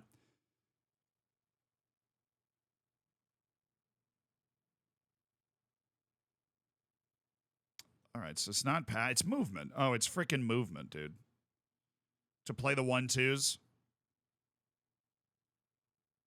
Yeah, I agree that his incredible first touch and intelligence would, a nice 1-2 to open up space for Lorenzo Sage would be great. I'm surprised he failed learning it the first time. You're not successful because you're good at FM. Correct. I'm good at FM because I've played it a ton. I'm not the best FM player in the world. Condolences, thank you for the 4 months. But like, if you want to stream Football Manager as like a hobby, like, you get home from work that day and you're like, yeah, let me hop on and stream for a few hours, hang out with a few people, play my save on the internet. Like, yeah. Why don't you train his pace a bit more, Lorenzo Sage? Because I want him to learn that trait more. And Lorenzo Sage has a lot of potential, but I want his potential ability to go into like his passing. Because right now it's 13-12 passing vision. That is not high enough for him to be at the high level.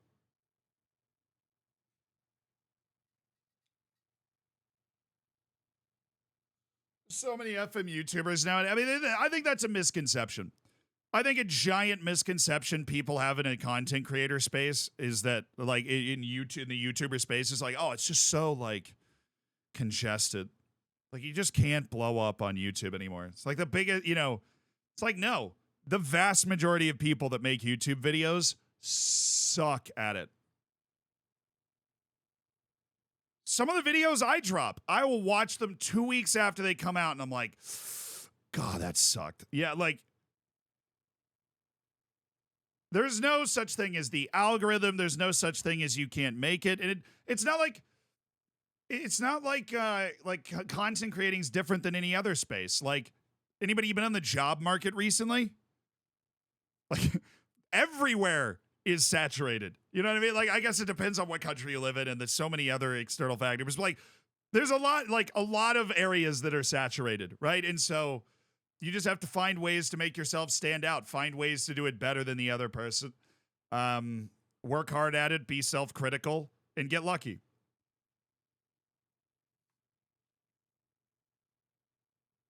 What if I sit in a bathtub and stream FM?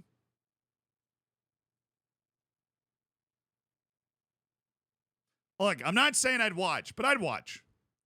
But I'm not saying I would watch. I'm just saying I'd watch.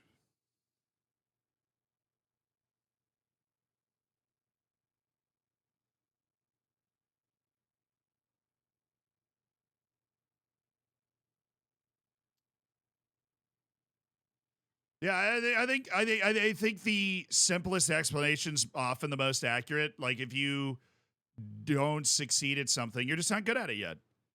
But if you keep practicing and keep like learning, then you'll get better at it. And as long as you get better at it, then eventually you'll be good. Right? As if you improve incrementally at something each day, you're inevitably making progress towards being good at it. You just have to actually make progress at it each day. Artistic nudity in FM, I mean, I'm here for it. The OnlyFans is attached to my Discord. The link section of my Discord. There is an OnlyFans there. Browse at your own risk. Those tactics are not safe for children.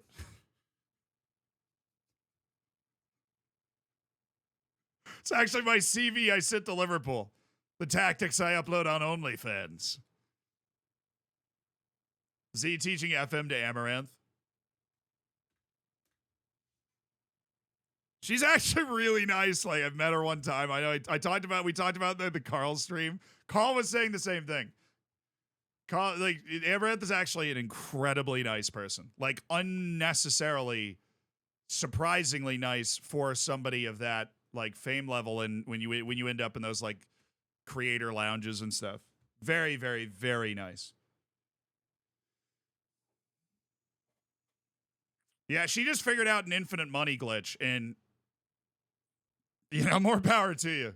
How much did she make off? How about she made $50 million off OnlyFans? I think $50 million. $50 million. You know, dude. 50 million. Figure it out. Oh, I will not. Okay. Do I think personally, not my thing, right? To consume that content. It's just not. I had the same feeling the first time I had a friend take me to a strip club. I'm like, this is weird. I'm just going to leave. So it's just not really my thing, but I am FM sexual. It's just so it's not my thing, but I will not stand for slander on Amaranth, because that girl is a freaking genius, man. She is a genius. She is a friggin' genius. She's so smart. If you especially working in this space for a while and just watching the way she's able, it's like she is able to just make so much money out of what she does. It's insane. It's ridiculous. She's an incredible business person.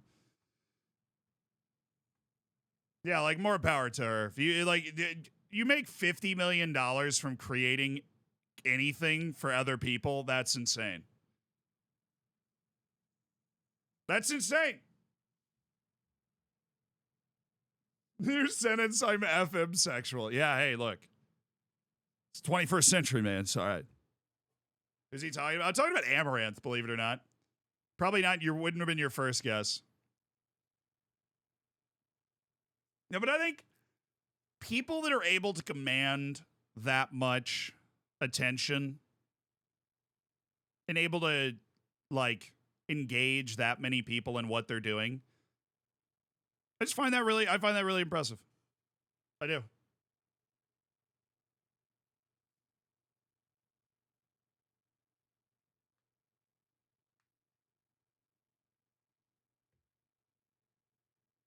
I say I love her big personality. See, that's the thing, is I am not a fan of the tired, I always find it funny, but the trope that oh, it's just because she's hot. I don't know if you've walked outside recently, but there are a lot of hot people in the world, and there's only one person making $50 million from being hot, right? There are a lot of attractive individuals in the world. Not all of them are making $50 million.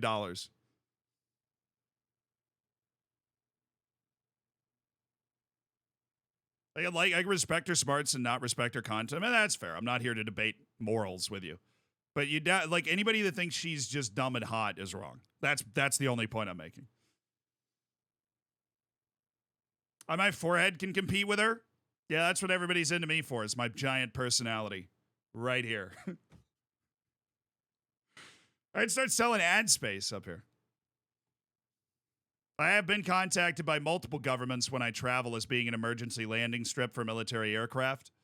So that is actually a great thing that supplements a couple of the YouTube videos that we've done financially, which, I really appreciate that.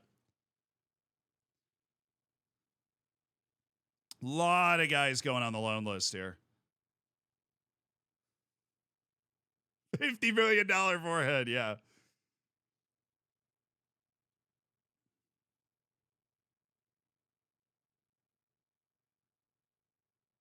I'm being used as a battering ram? Yes.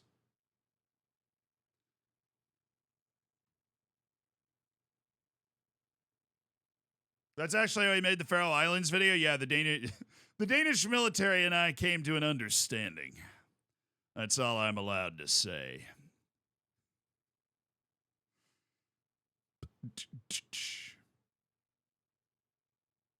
Entirely, this is my random thought of the day. Are you ready? I love imagining the fact that countries like Denmark have their own version of a SEAL Team 6. except they're Danish. And like Italy has them and France has them. Like, you ever think about that? Like, vast majority of countries in the world have their own special forces unit of people just from that country. Even the Bahamas has it. Bahamas has like a crack Marines unit. They don't even have a military, but the like crack Marines unit that like serves as their like police force to defense the coast and everything. I remember when I was in the Bahamas one time and I was Googling it. I'm like, this is fascinating. I never thought about this. You know? Isn't that just common sense? I just thought it was a cool thing to think about. There's somebody in chat that was like, oh, yeah, I never thought about that before. That's kind of funny. Kind of interesting. Why is that funny? I don't know. I think it's funny to imagine certain groups of people being like SEAL Team 6 levels. You know? Like, it's funny to be like, okay, Italian SEAL Team 6, but like excellent 5-course meal for dinner, even while we're on the battlefield. A nice Chianti. Just like some dude shows up and like, you know, it's like a Black Hawk Down situation, and the dude's walking around with a cigarette, like, what are you doing here? Come on. It's like,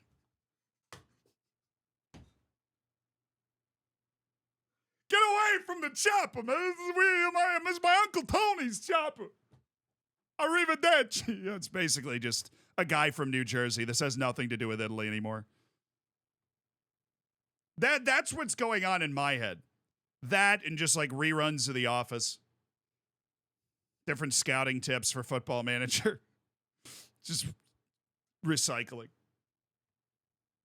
German SEAL Team 6 all in lederhosen with high socks. Please, I wish. That'd be awesome. German SEAL Team 6 just showing up full lederhosen, the cap with the feather in it. You know, it's like the Sound of Music. Remeltag, thank you for the prime. That's what I meant by like, it's just funny. Like, I just mess around with that in my mind. Canadians are like, yeah. Canadians are like waterboarding some dude in maple syrup. Like, what do we need to know about? Come on. Dude sitting in the corner of the torture chamber sharpening an ice skate like, well, don't make me do it. I'll do it. I'd be sorry about it, but I'll do it. Just like winding up his slap shot. You got one more chance. Next one's going right in the face here. You got one more chance now. Hey, bud, spit out them secrets. It's just like a Saturday Night Live skit at this point, like different countries' elite forces.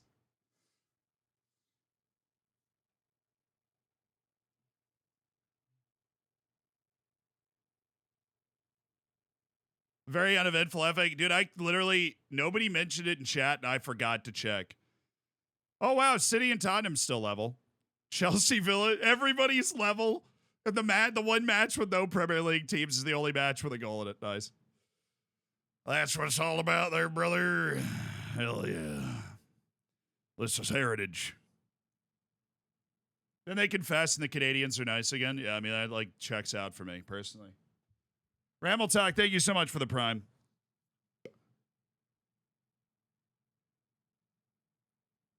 Making fun of other countries and you have an international audience. If you never heard me talk about the U.S. Dude, the U.S. would roll up with Meal Team 6, dude. Just 5 dudes, the type of dudes that walk around Walmart open carrying like 7 AKs. Just rolling up like, where's the Waffle House? This is my country. Dude, you're in Iraq. What are you doing here?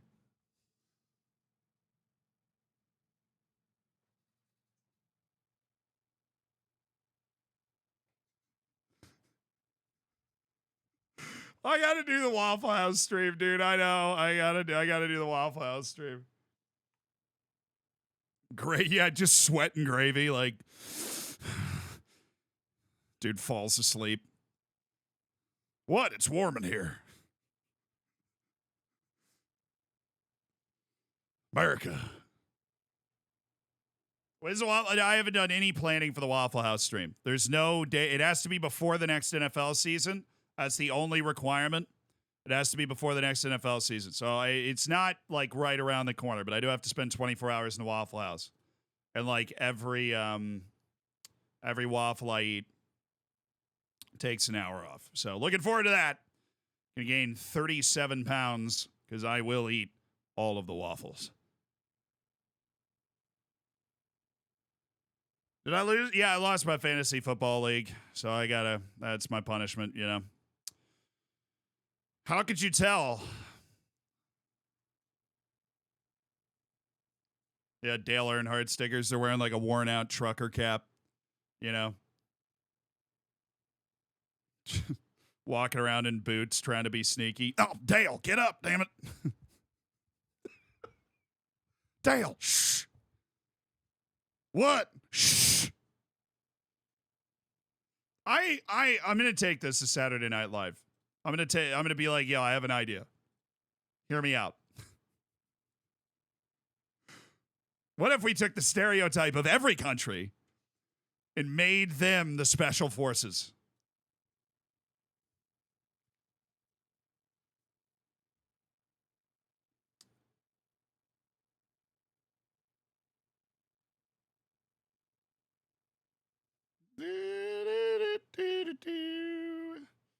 Well, basically, when I say my country is corrupt, it's funny. When a French dude says it, I might be offended. Huh? I don't know what you're talking about.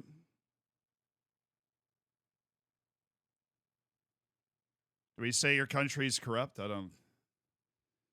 think the only thing we've called corrupt today was the Ghanaian FA. So unless your country's the Ghanaian FA. So, in which case, tough draw on that one. Not even Ghana, the Ghanaian FA. I was born in the Football Association headquarters of Ghana. Passport's just a freaking picture of the Ayu brothers. My brain is so cripplingly unfocused sometimes. I don't know how I make it through the day.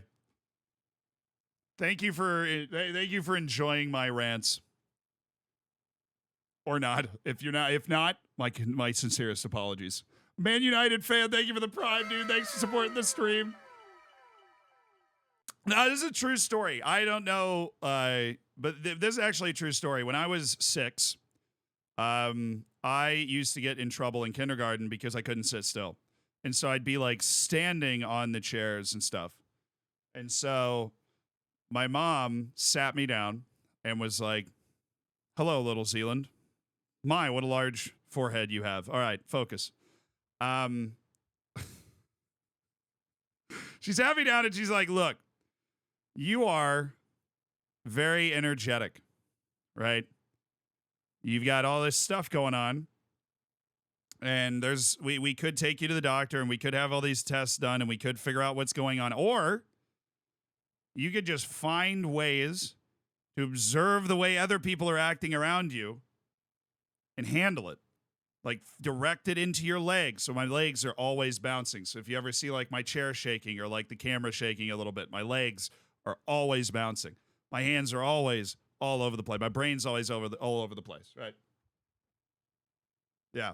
And like, she just sat me down. She's like, either we go to the doctors, we do all these tests, we figure out what's going on with you, or I trust you to be able to figure out how to act like a reasonable person in these settings. Stop standing on your chair.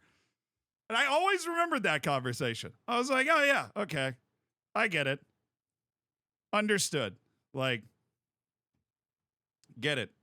So I've always tried to find, ever since that conversation, I've always tried to find ways to like biohack myself, to trick myself into doing what I want myself to do.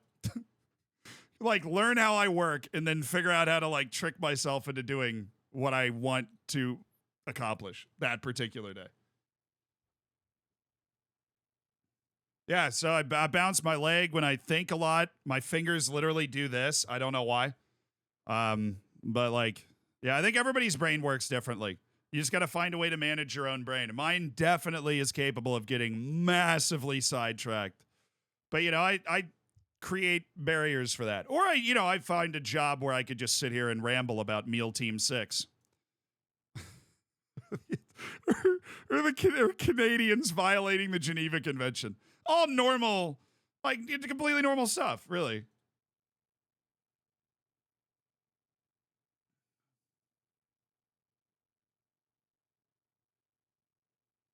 Yeah, so that was the proposal that my mom made to me when I was literally in kindergarten. And so just, hey, you like, we can either do all that stuff and you can pretend you have a problem your whole life, or you can just figure it out. Just figure it out. So we figured it out. Yosh Coloradosh, who are you? The turtle and the tortoise and the hare, apparently. I feel like this Carl Hayward guy is very good. This Canadian, speaking of Canadian torture chambers, this guy is very good. So we're gonna go ahead and add him up. Injury prone, very injury prone, but very fast, very good finisher. Really lacks the technical ability to be like a world-class player. Has the physical ability and the finishing to be a world-class player, and clearly the potential's there. This dude is a beast. He's a beast. The strength, the jumping reach. Hello. I'd love to sign, dude. I would sign that dude tomorrow. That would be my starting striker tomorrow. If we could sign him, I would. But he's on Everton, 23 to 28 million. Not interested in a transfer. Currently on loan in our league, which is how we found him. Actually, one of you guys that said, "Hey, you should scout that guy. He looks good." And then we clicked on him, and I'm like, "Wait, it's a 19-year-old Canadian." That was not what I was expecting.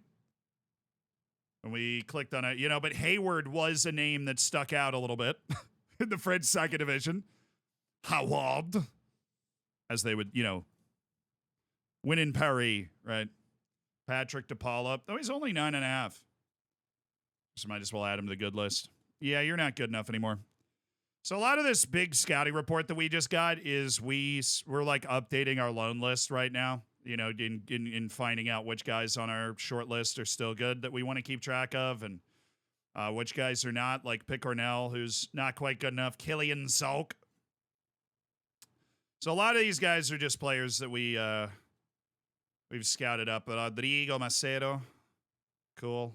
Jaco Mechi, love the strength on that lad. Guy could move mountains. I don't really like this guy. Jakob Jaksch. Your name confuses me, and it makes me uncomfortable.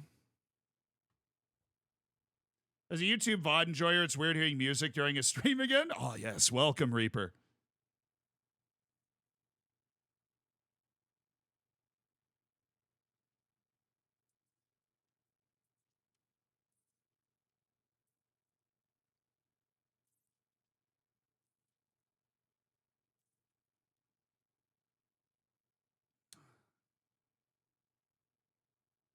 Music? What music? If you don't hear music, then your audio settings on Twitch are a little borked. A little. Probably want to look into that. There are some tunes. They're not very loud. Just some background music. Do you keep this scouting knowledge for the next job? You keep your short lists. You don't keep your star ratings, right? Because those are relative to your team, but you do keep the knowledge of the players. So there's no like scouting recommendation or star rating, but you can click on the player and still see their attributes. So it's not super useful, but it is kind of useful. You have like a short list that is very well meticulously updated, and you're like, my guy. All right, we handled a 99-person scouting center update. That's what I'm talking about. Am I rooting for the Lions or the Chiefs? I would love Lions-Ravens, personally. Lions would be my preferred winner just because, they've never won. That would be cool. They're the only team left that's never won. So that would be neat for them. I think Brock Purdy or Lamar Jackson winning their first Super Bowl would be great. I'm really an anyone but Mahomes hater. So anybody but Patrick Mahomes, like the Ravens playing either team, I'll be like, good Super Bowl. The Ravens playing the Lions, I'll be like, great Super Bowl. You either get the crowning of a 2-time MVP in Lamar Jackson as a Super Bowl winner, or you get the Lions, generational long nightmare of not having won a Super Bowl finally taken care of. Like they would finally have the monkey off their back, as the saying goes. Finally handled. That was an impressive run by your Bucks. Didn't expect that. Yeah, we're a good team. I think we were disrespected this year a little bit. And then once I realized Baker was pretty good, I'm like, okay, I mean, we have the same team that won the division last year. We have this, a lot of the same pieces that made the last 8 2 years ago, right? A few of the pieces from the championship team are still there. I'm like, we still have good guys. We should be able to compete. And we did. We figured it out. I was happy with our season. I'm excited about the future. Rare Bucks feeling, honestly. Very rare. But we did lose our offensive coordinator, signed as the coach of the Panthers, which, not great. Love the bench. Absolutely love the bench. New game fixed? Yes. It's been fixed for a while. Chat rioted and broke me out of my, I'd been really busy all week and just hadn't thought about it when I wasn't on stream, and I didn't want to take the time on stream, but chat was like, just do it. I was like, okay. So we updated the new GAN on stream today. I think Baker will leave with the new offensive coordinator gone? Nah. Baker's been on enough teams in his career. If I were him, I'd sure want to just be like, this is where I am. And we definitely want him back. He's finally in a place that like really wants him. All right, sweet. Let's try a little more narrow. All right, Le Havre, we're away on the road.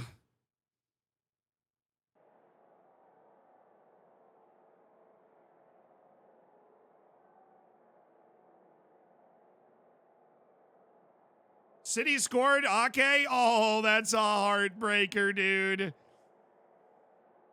It's Manchester City in the 88th minute to take the lead against Tottenham. I mean, my pick is right, but I do feel bad for Ange. He's missing half his team, and 'tis the history of the Tottenham. It's a cup. We all know what's going to happen to them in the cup. Nathan Ake. Another one of those signings that City made, and people were like, really? And then he just turned into a great player at Manchester City. It's just a sign of how good the structure is, like, that Pep has built. Such a good structure that you can just plug in guys that you're like, really? Like, he just sees certain qualities in guys and just boom. And just, and saying mate is like Ancelotti raising his eyebrow. He's about to say mate, and they're going to score 2 goals in stoppage time. You watch. You watch it happen. Mate. Goal!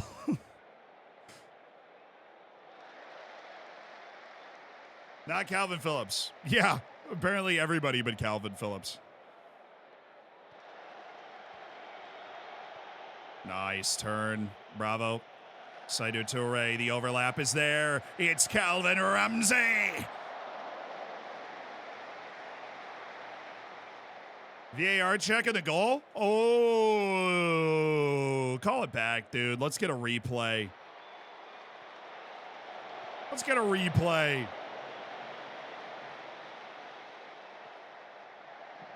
You have never rated Phillips. You know who does? Gareth Southgate. No shot. No. This is no penalty. No. Absolutely not. Goal's been given. Okay. Well, that's... Dude.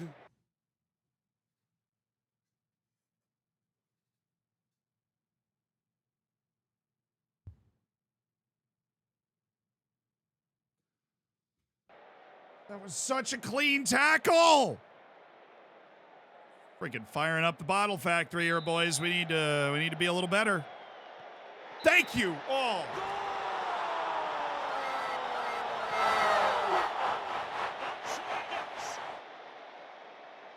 Big Zach Steffen vibes.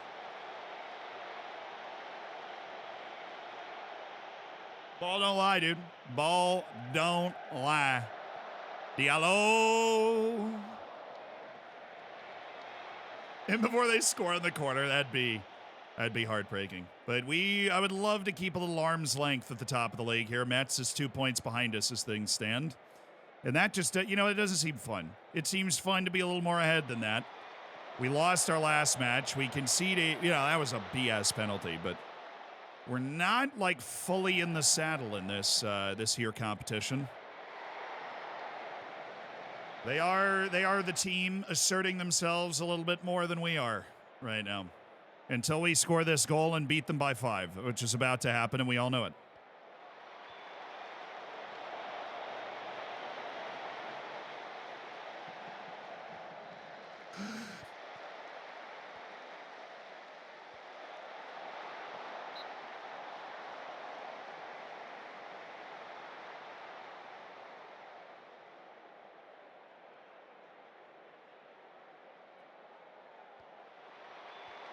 The hell was that?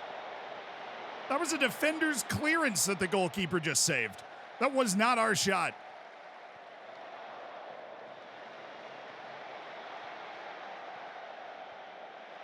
Oh, Dane. Play the middle. Play the middle. No, brother.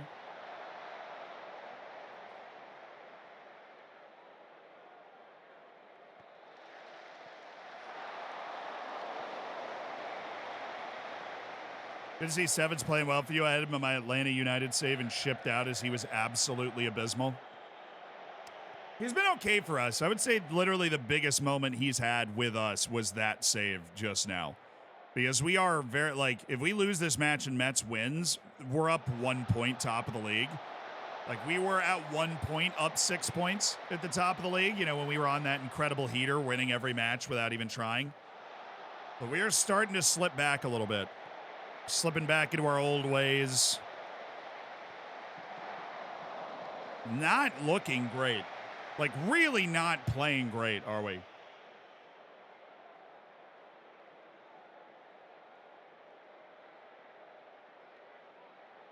He was averaging a blistering 6.3 for me. Oh, it's even worse than a normal 6.3. You got a blistering one. Yeah, Diallo. It's better. We're looking better. We got to shout in before the half. We're marginally winning the momentum graph on almost every 5 minutes, but not keeping them away from highlights, not creating anything obvious for us. Oh, gee, thank you so much for the 8 months, dude. Thanks for supporting the stream. Oh, Ramsey. Well, he's going to bring this back to Touré, obviously, and then Bravo, and then Vandenbouwen, yes. And then Ruel. Oh, it's all brilliant, really. It's all lovely. It's a bit of football now, lads. Shoulder up. Oh, Rodriguez! How about we could try not hitting the guy with the shot? That'd be amazing. I should get this game. Alex, if you like your free time, don't get it. But you probably should. Oh, Ramsey. Vandenbouwen!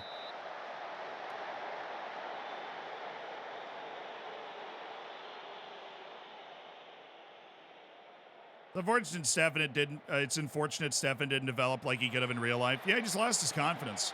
Lost his spot with the U.S. national team.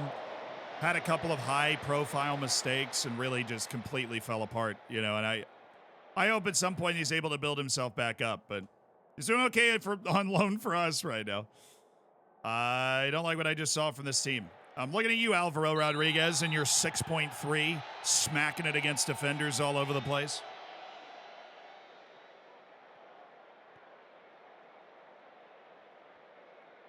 My highest potential player needs better challenges. Ooh. I've never seen that in a training report personally, but typically a young player will come and say, well, I need to move on. If you're in a low reputation league or not in, the Champions League or something, like a high reputation situation, nice save, then that can happen. Now, I don't know if a loan is the solution, unless that is they're playing in the youth team, in which case it is. If they're in the youth team and they have high potential and they're at least 18 and they're not playing a lot, if they're not playing a lot in your first team, then yes, a loan is absolutely the solution and you should loan them out 100%. All right, we're gonna let I'll let the feedback go, and then I'll make a change.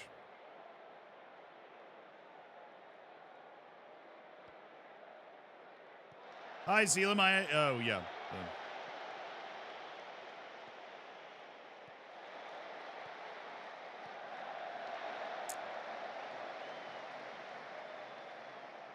I already read that.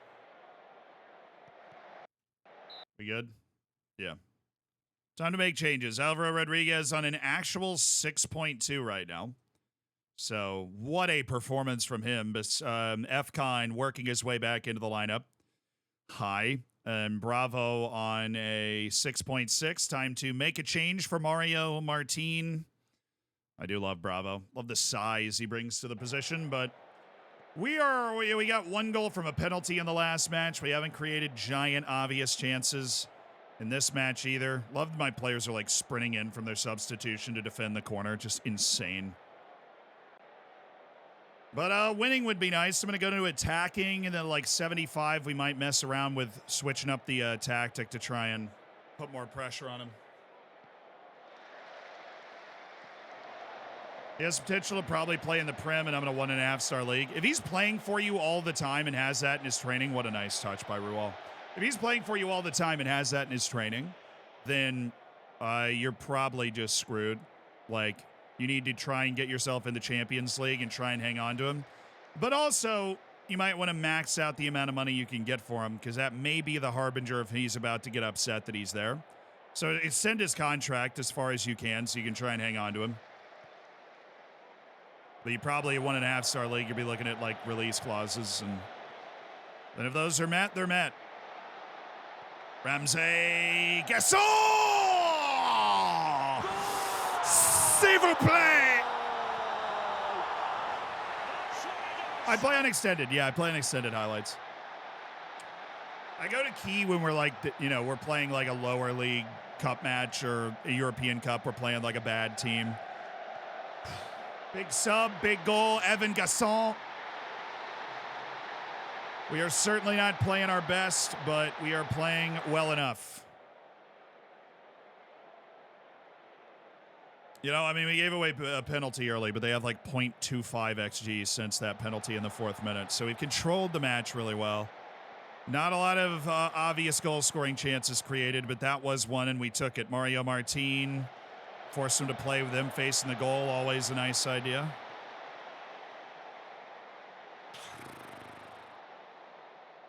Please coach in Brazil. Dude, I think if Brazilians heard an American was coaching their team, they might actually burn the stadium down. What a goal by F-Con, by the way. I feel like it would be a very high mountain to climb for me to be able to coach a team in Brazil. That's, of course, in real life. If you're talking about in the game, which you obviously were, then yeah, they should add that feature to the game, that they're going to burn the stadium down in protest. But I've applied to jobs in Brazil, dude. In this save, I want to coach a major South American team. They will not give me the job. We got rejected again before settling with Saint Etienne.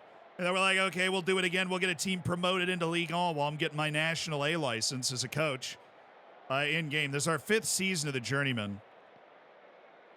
We're off and running, baby. Could be a fun way to get your board to build a new stadium. Nice. South American teams. Yeah, South American teams, even in the game, they look at they're like American. But no, I applied to Boca Juniors, River Plate in Argentina. I applied to Palmeiras. I've applied to 4 different teams in the top flight of Brazil. They all turned me down over the last 2 years. But Saint Etienne said yes. Saint Etienne said yes, build our project. And I was like, hell yeah, dude. I'll win trophies everywhere I go, baby. And we're after another one this season. We ended up making that a pretty comfortable win. F-Con's got his starting spot back as our attacking midfielder.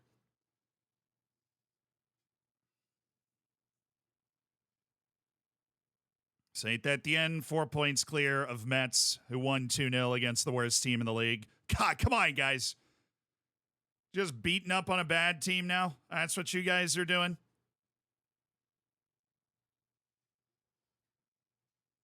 Yeah, we were like 8 matches into the season. We were in like 6th, but Dane and Bravo just got their suspension for 3 times in the last 10 matches. Fair play.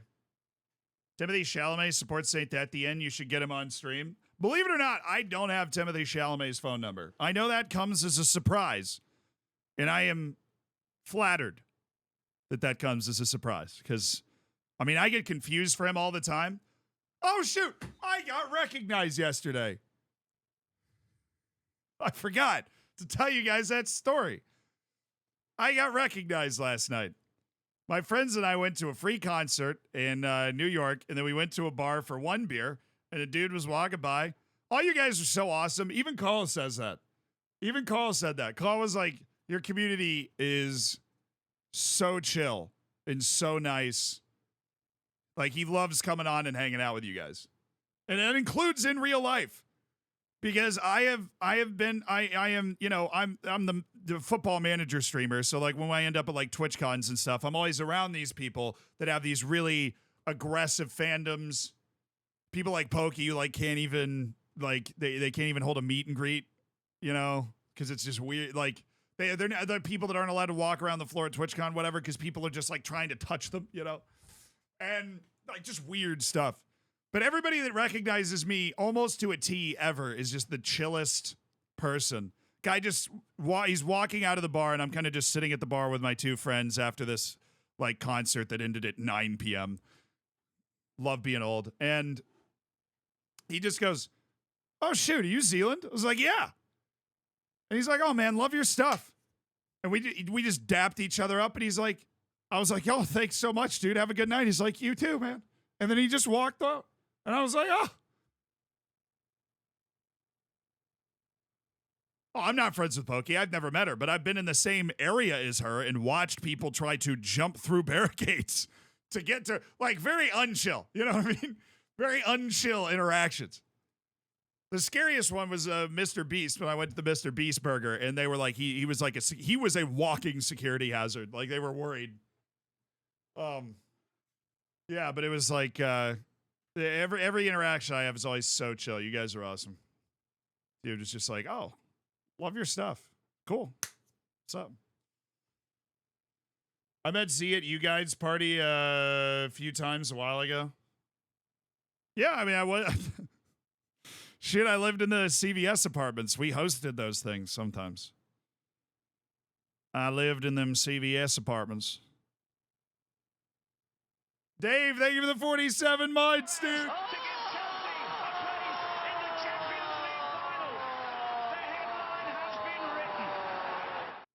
I met Z at his local Costco. He was stealing cantaloupes. We don't talk about that.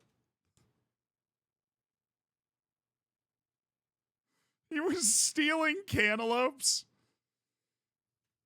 I'm like Jack Black, dude. You could see me in any situation and you'd be like, ha, checks out. Is that Zealand getting arrested for stealing cantaloupes? Oh, yeah, of course. Obviously.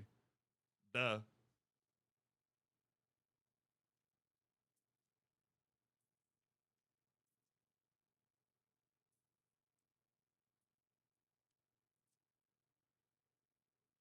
He doesn't even like them? What are you talking about, Mom? I like cantaloupes. Mombot, come on now. I like cantaloupes. I just didn't like them when I was like a little kid. You know, you're trying to force feed me stuff when I can see the chocolate donuts behind you in the cupboard, right? When I'm like 10. But I like cantaloupes. Melons, though. I don't know. I'd go cantaloupe over melon. I've never seen you eat them. I've never like taken a stand on not eating cantaloupes. I like cantaloupe. Next time I come home, my mom's going to sit down with like a full set of slices of cantaloupe and be like, eat it. You won't.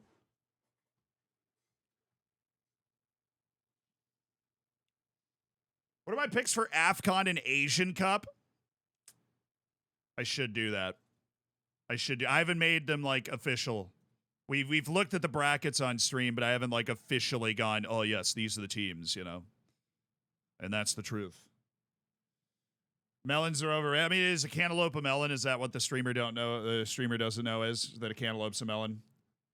Because first of all, you might be right. Okay. I don't know. Honeydew. Like, I like watermelon. I'm talking about like, it's honeydew. That's what I'm thinking of. The honeydew melons. Just melon. Watermelon is cringe. I like watermelon, dude. I'm going to say something divisive. I had a watermelon gazpacho recently. Absolutely fire. Cold soup, watermelon flavored. I loved it. I'm a psycho. If you ever have a chance to have watermelon gazpacho, it's amazing. Really enjoyed it. Would recommend. Hell yeah. Isn't that just water? No, it was a watermelon gazpacho. I realize it's a very random thing. You might see that on a menu once in your life. I saw it. I was feeling dangerous. I woke up feeling dangerous that day, and I ordered it. And it was good. I enjoyed it.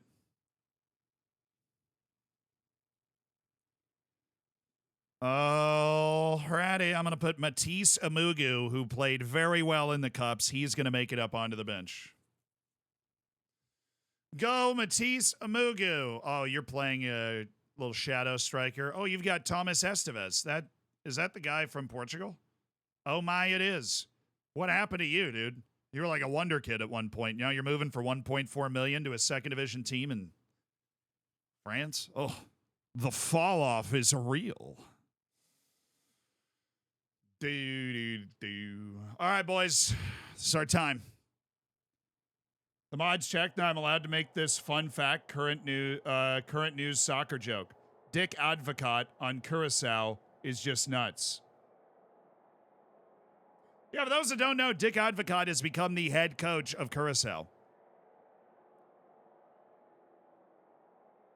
I did see that and think, wow, interesting. Starting a new save in France, looking to start in the second or third tier. Any recommendations on who to be? Don't want an immediate winner, but a little challenge. Oh, the best one is Paris FC, dude. Your long-term challenge is to try and take over PSG, but there's no, like, inherent advantage for you to, like, get yourself up the league on too quickly. Paris FC with the friggin' Eiffel Tower and the badge and everything, like, that's the challenge. Sounds like a paid vacation for the man. I've been to Curacao. I don't know where they play. That place is small. I don't even know where the 130,000 people are. Curacao is small. Small. I went there looking for Wonder Kids. There's like 2 fields in the whole country. Ad 1 of 5. Shout out to the subs, dude. You get the ad-free experience. Twitch can't throw you ads anymore. Sorry you got hit with the 5 ads, brother, but you can't hear this, obviously. They're in Curacao. That's fair. Curacao is also a good baseball country. Like, I don't know where there's only like 5 baseball fields and 2 soccer fields at Curacao. I have no idea why they're able to put a competent team together. Like, they use their diaspora, but no more than like a Morocco does. Yo. Jack Trainer, thank you for gifting Alex West a sub. Thanks for supporting the channel with kindness and for handing somebody the ad-free experience, access to the subsection of the Discord so they can be in Save Your Saves and other fun community events. And I forgot the other stuff I'm supposed to say, but it's all cool.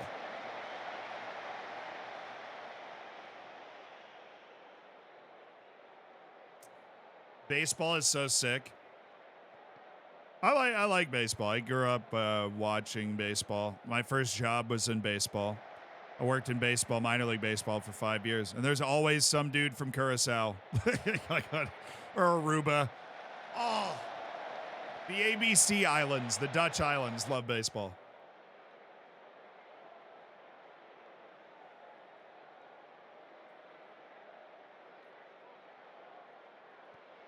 Oh, it's roll. Oh, look at him. Like a regular striker. Oh, yo. Ecomier.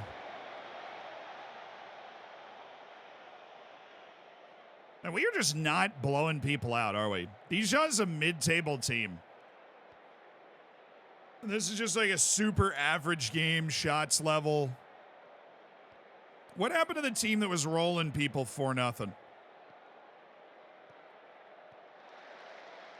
Stefan! Nice punch. That is a bold pass, Seydou Touré. That is a bold pass. Probably shouldn't have been made. I'm going to be honest. I don't think you're that dude. Well, we have just been what a goal, dude. Wow. What a goal. What a hit. What a goal.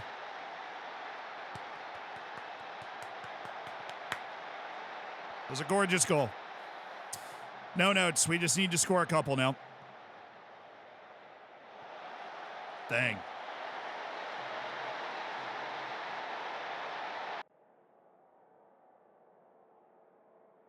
What a much better display in the second half. I mean, yeah, we're laying down some bad match ratings. We're in a bad run of form with our lineup that we got going right now. Not sharp, not creating chances, not dominating games. Get Rodier on? Yeah, maybe sooner rather than later, brother. We might be hopping him out there.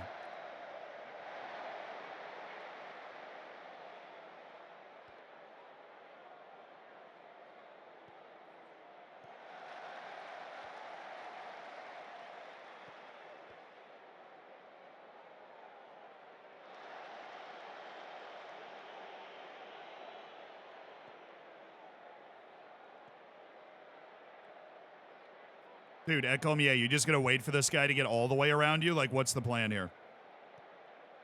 That was a nice combination. What do you do, Shelter up? Sorry, I love you. Seydou Touré. There he is, Shelter up. Seydou Touré, Rodri. Dude, does anybody want to make a run? Or are we just all going to stand at the edge of the box and pass it between ourselves? Like, what are we doing? Up our mentality. Here we go.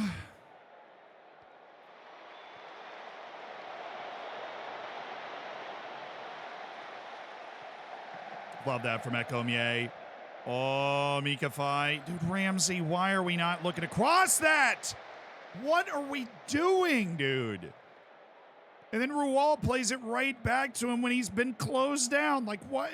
What's the point? What? Give me an explanation as to what we accomplished by going back and then going right back to Calvin Ramsey in that situation. Ramsey was open for the cross. He turned it down to recycle the ball. Nothing.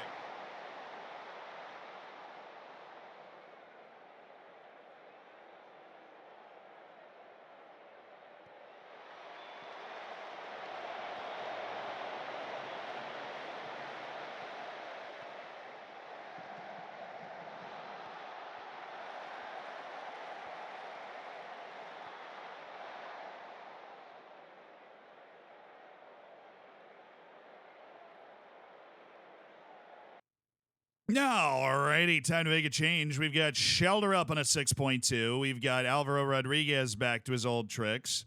Rodier, Guesson. Seydou Touré is very frustrated. Well, so am I, actually. But Seydou is in danger of losing his discipline. So am I. Vandenbouwen, you're off. Efcon's dropping back. Alain Diallo is going to get further up the field. Oh, for Christchurch's sake, man. Can the game work for me, please? Like, why? Whatever.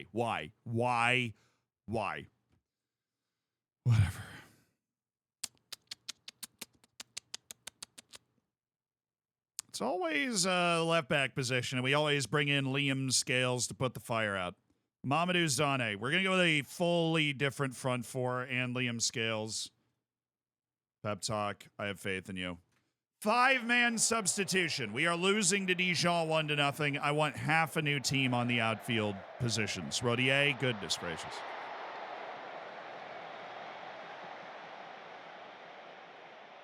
Where did Bad Boy come from originally? The youth intake at Orlando Pirates. Nice, Rual. Guesson, you got to head that back. You can't just flick it on.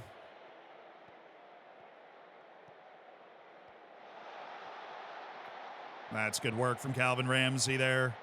Martin, Alain Diallo. Alain Diallo flowing through a team as he normally does. Rocky Edwards, thank you for the 22 months, brother. Thank you for supporting the stream. Oh, we're in.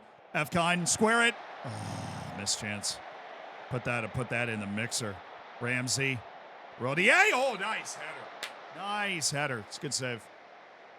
Come on. Score a couple of late goals. We win this. It was very results-based now. F-Con. I don't hate flicking that ball back in. Yo, thank you so much for the raid. Welcome to the stream, dude. My name is Zealand. We're playing a journeyman in football manager. We started with no coaching badges or former playing experience. We are in season 5, and we are at Saint Etienne trying to win the 2nd division of France. We've made excellent progress. Well, that was wild. And we're losing. That is true, but we are still top of the league right now with the way things stand. But we are losing right now. Come on, Rodier. Yes, love the touch. Love the ball. Love the freaking goal.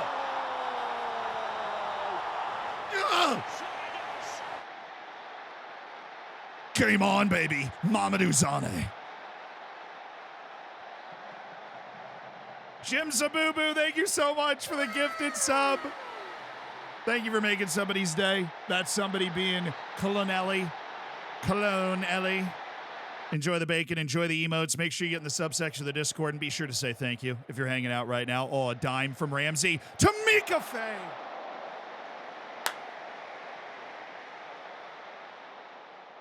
Come on, brother. You got to be on top of it now. We got to go win this match now, brother. I'm going to, well, fine. We'll go for, fine. Twist my arm, guys. Oh, we've been out of position the entire time. Oh, that's sweet. I should have checked because I know that that's an issue with the game, that like when you have the position set, because I did it in the wrong order. I subbed somebody in and then moved their position around. You can only move their position around and then sub them in. If you do it in the other order, it breaks the game. And that is what we've done here today. All right, uber high tempo, force that ball up the field, get Diallo in the right freaking spot, and get F-Con back to be the freaking playmaker. Frick. In the wrong position for 10 minutes. Oh, play him. Oh, wrong him. Scales. Can still make it work. It's Mamadou Zane. Oh. Alpha Barracuda, thank you for the 5 gifted subs. I hope we score for you right here. Counter. Get a good header on that. Counter with the punt right here. It's a massive smack from Zach Steffen. Alpha Barracuda, thank you for supporting the stream, making 5 people's days, giving them the ad-free experience, getting them in the subsection of the Discord, all that good stuff. Say thank you if you got one of them gifted subs, and I'm not a squirrel. Thank you for the 29 months. Let's score. Zane. Gaston. Jeez.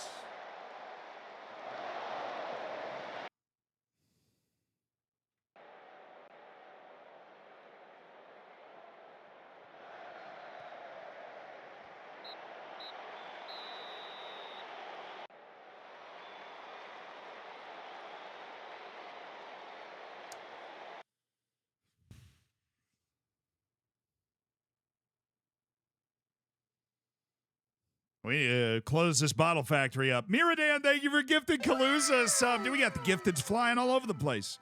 Kaluza, enjoy everything. Be sure to say thank you. Thank you for supporting the stream, Miradan, with the gift. Kiro, thank you for the prime.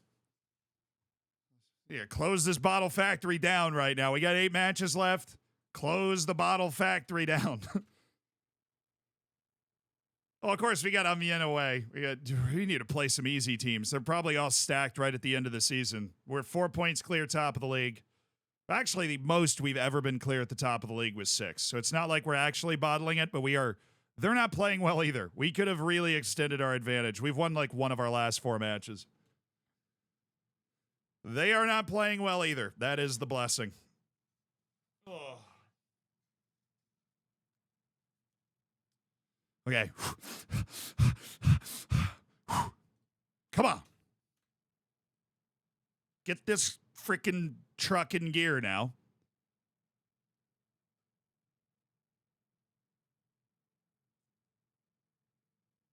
Are we ending the season today? No, but I am going to play a few more matches.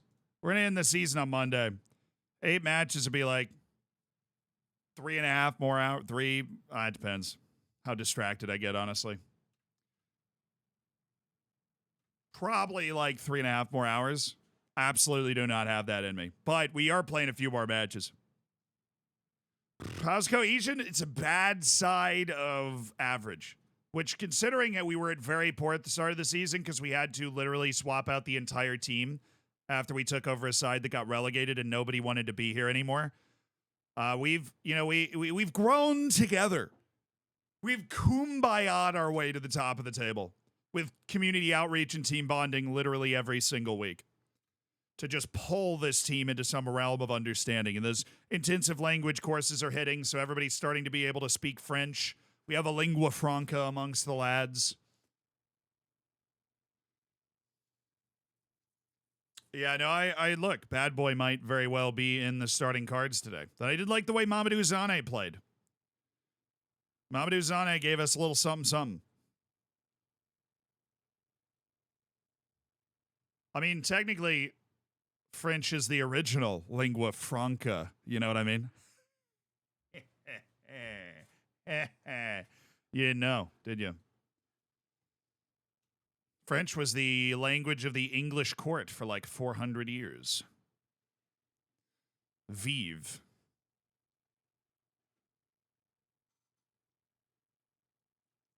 Yeah, we've visited every kids' hospital in the greater area of Saint Etienne. Probably all of France at this point with the amount of community outreach we're doing. Oh, Rodier's out for 2 weeks with a freaking cut. Dude, get a Band-Aid. No, French was, the phrase lingua franca was invented for French based off my understanding and my nerdy history knowledge.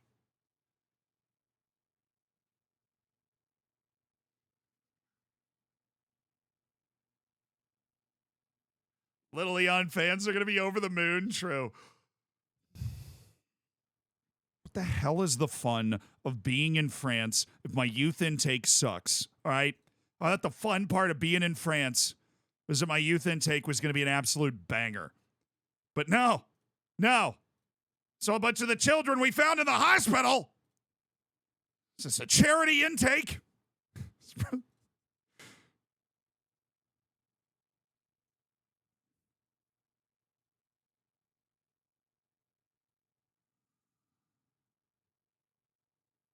I'm done with our community outreach. Our coaches couldn't actually find any players because they were spending all the time like working, like laying by the hospital bed. Like, hey, good news. When you get better, we've got a spot for you in the Saint Etienne youth team. You know what? That's okay. We're making a lot of kids' days. We didn't need a good youth intake. Probably won't be at Saint Etienne in a couple of years, right? Because we're trying to get to the top of the game as fast as possible. We're making the kids' days. It's for the children. It's for the children, chat. Why would you even be upset by the bad intake? It's for the children. It's for the children.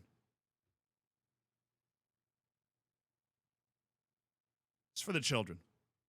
How dare you?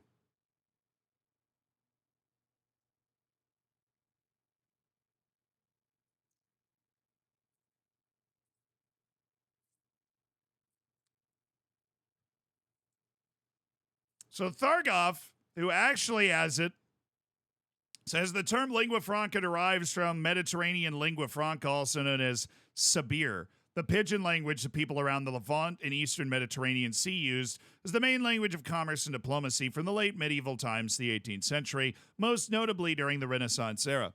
Like I said, French. So, yeah, exactly like I was telling you. Sabir is just a really funny word for French, actually. It's just like weird how that works, but it's like, yeah.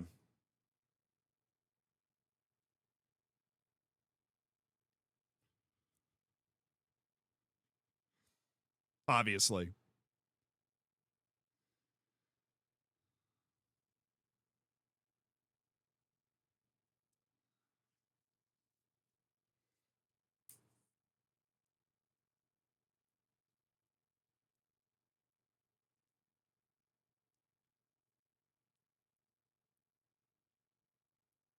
just going to sit Alvaro Rodriguez for one game. Where's Mbabu? Oh, he is. How is he never fit? The one time I'm like, dude, I really could use that guy. Nope, not fit. Sorry. Last time I went to go use him, same thing. Not 100% fit. Ooh, who's going to be a little shaky? You want that guy in the field? Tough. All right, I can get an attacking midfield sub up there, though. So Errol Shimshir, you're out. Efkan Bakirolu, you're there. Mamadou Zane, Lorenzo Sage, Shelderup, Guesson. No Alvaro Rodriguez today because he's been bad. Luka Dane continues to get less athletic, but like we knew that, but like his technical quality is so nice for this level. It's his last season, and you know, what am I going to do? Bench him right before he retires like every other player? No. Nathan, thank you so much for the Prime. Thank you so much for supporting the stream and spending $5 of Jeff Bezos' money. Do I think I've mastered the game? No. I think Football Manager is an impossible game to master. What out of the Mozambican player you had? You mean the guy in the starting 11 today? Lorenzo Sage. He is very much in the starting 11 today. So yeah, he's in the team. He's doing well. Alain Diallo and Efkan haven't been playing well, and I've got 3 guys I like at attacking midfield, including Lorenzo Sage.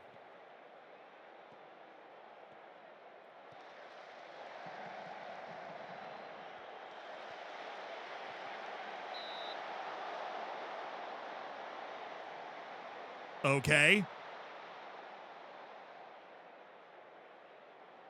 Yeah, I think Football Manager is intentionally impossible to master because they don't allow you to access that inside code so that you know exactly like what attribute led to what thing happening. You just have to figure it out. It's intentionally vague to replicate the experience of managing in real life. So I do think in the same sense it's impossible to master. Sometimes I take over a team and things just don't go well. Like I took over Saint Etienne and I have the most money in this league and I am not comfortably winning the league title. But in situations like Knock Breda, sometimes it comes together and we won the league by 27 points, right? Sorry, like 20. Yeah, 27 points. Or 26 points. Sorry. 93-67. No. But like Saint Etienne, we have to be winning this league. We have a much bigger budget, much bigger transfer budget than any other team in this league. We are, one of the top 10 or at least top 15 clubs in France. Totally belong right back into Ligue 1, but we need to actually get there. And we are getting boat raced right now by Amiens. So I wouldn't say that I've mastered the game or anywhere close to it.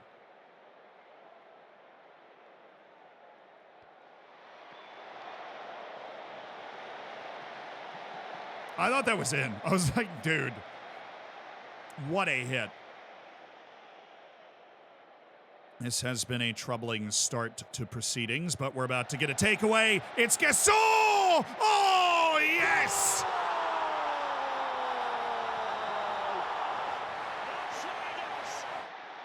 Evan Gasol! An individual effort of the highest order for Evan Gasol. Sent the keeper to ground and whipped it over him.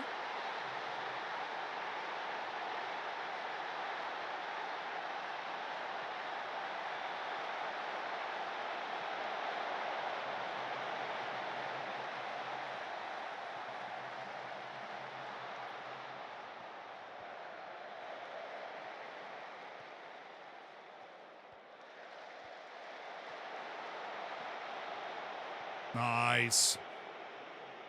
Guesson, brilliant. Oh, yes, Mamadou Zane, decidedly not brilliant. Camp, thank you for gifting a sub, dude. Thanks for throwing a sub to Jerry. Jerry, enjoy the bacon, enjoy the emotes. Make sure you get in the sub section of the Discord.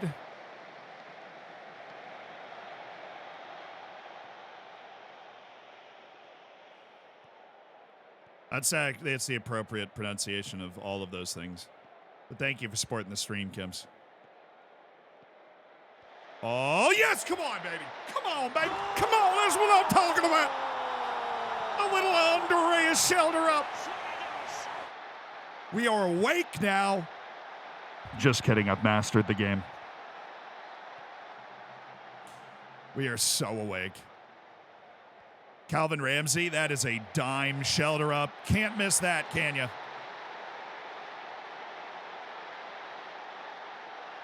Is Shelder up on loan? You see, that's what you'd think. We actually bought him for $20 million.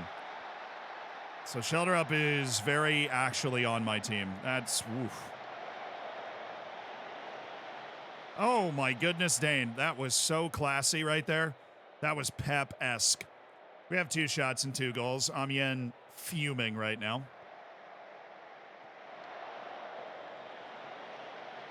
Oh, yeah, Pedro Bravo. That's what I'm talking about. Vanden Boomen. Vanden Boomen. Ooh, that was an uncomfortable save.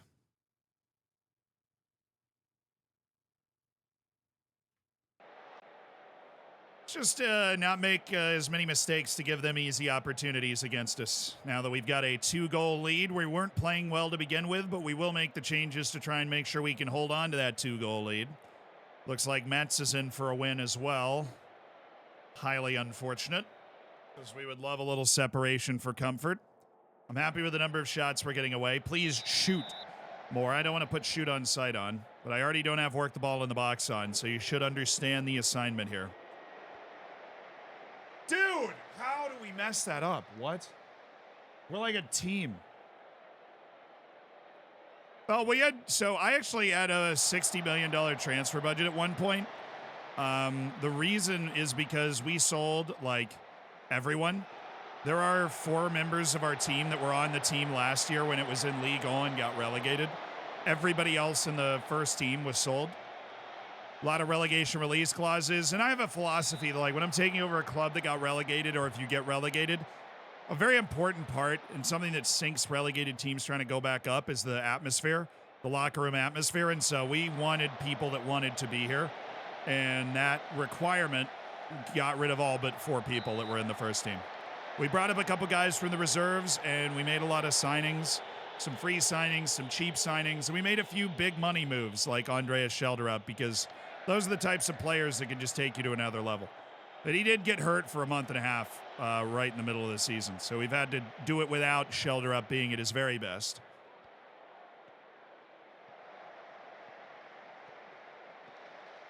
No.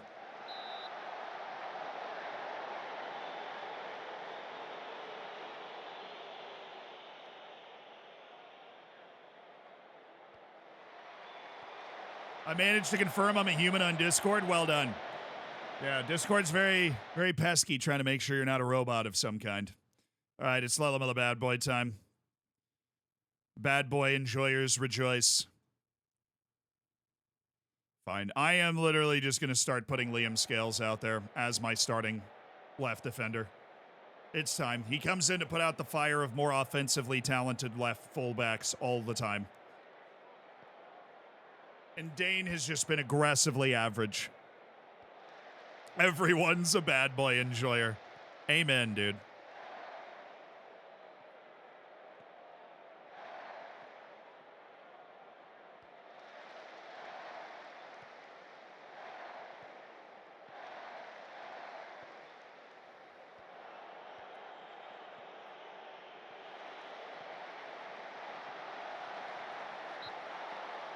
Obviously off. I knew that. I knew he was offside. He was clearly offside. I mean, I can't believe they let the play go on as long as it did. You know, that's crazy. Taserface, thanks for supporting this stream with the Prime, dude. I appreciate you.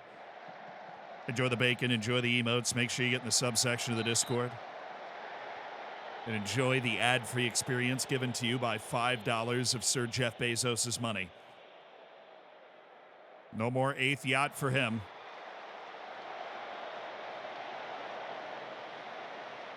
Who's Bad Boy? That's his actual name. How dare you make fun of it? I'm not even kidding. His name is Lelamella Bad Boy, and he is a wonder kid. So I was managing at Orlando Pirates 2 seasons ago. We were the best team in South Africa. We won the league. We won the African Champions League. It was a great season. We won 5 trophies. And the last trophy we won, this 17-year-old who'd been making his way into the first team is like a really good player, Lelamilla Bad Boy. Last second of the cup final, intercepts the ball off the back line, takes it in alone, and scores. Just steals the ball off the back line and then takes it all the way and scores to win the cup. Dude is, Lelamilla Bad Boy isn't for always, is and always will be a legend.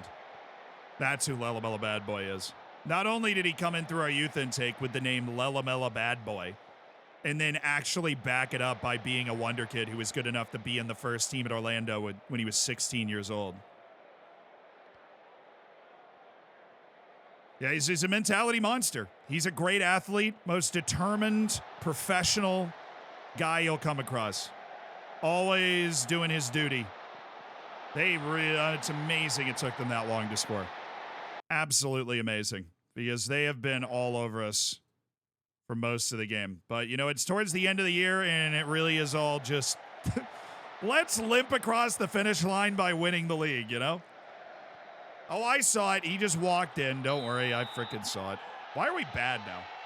Is Bad Boy a regen? Yes, Bad Boy is a new gen. He was generated in the first youth intake of the save at Orlando Pirates. When we were managing Black Leopards FC in the South African second division. Oh, yeah.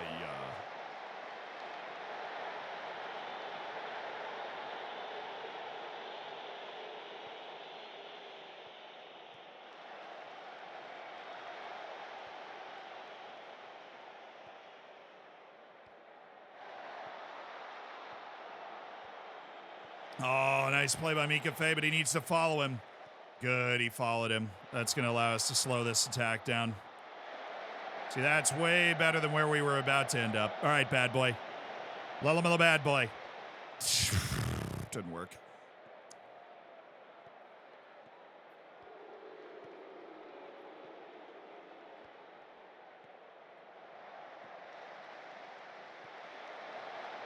Some proper play from that winger out there. We are looking tired and bad. Anybody got any solutions for that?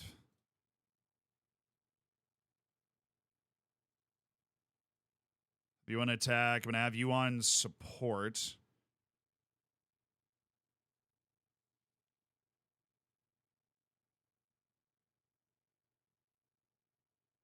We got a very fresh front line. I want us to play the high line so that we can be more responsible. I want Scales to be further back on the left side. But I don't want to invite quite as much pressure as we seem to be inviting, particularly on the wings.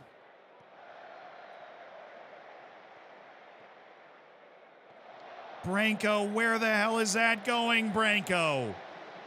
Dear heavens, Branko Van... Oh, my goodness.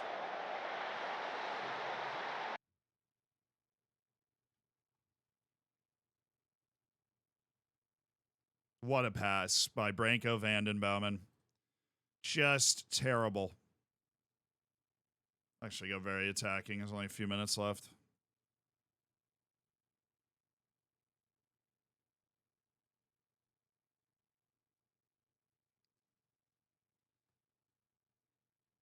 Oh, my goodness.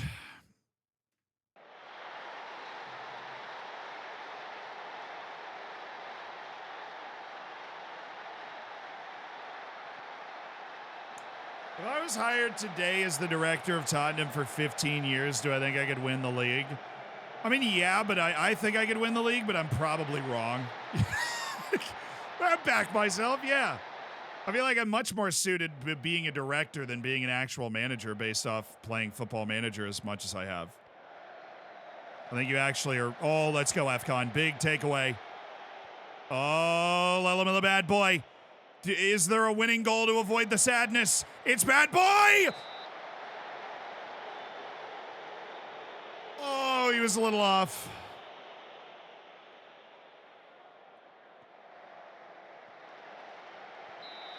It was offside.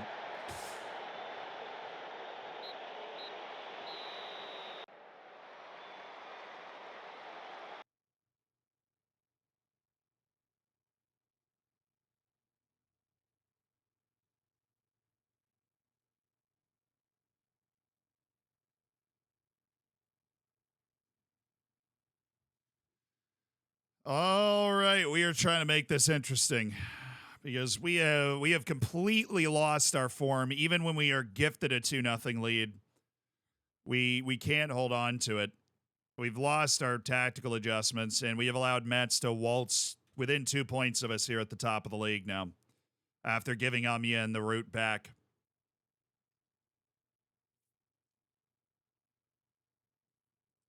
Yeah, we've won one of our last 4 league matches. It's not great. Consecutive draws. Now we've got Quevilly Rouen at home. Now this is a team in 15th we really should be winning.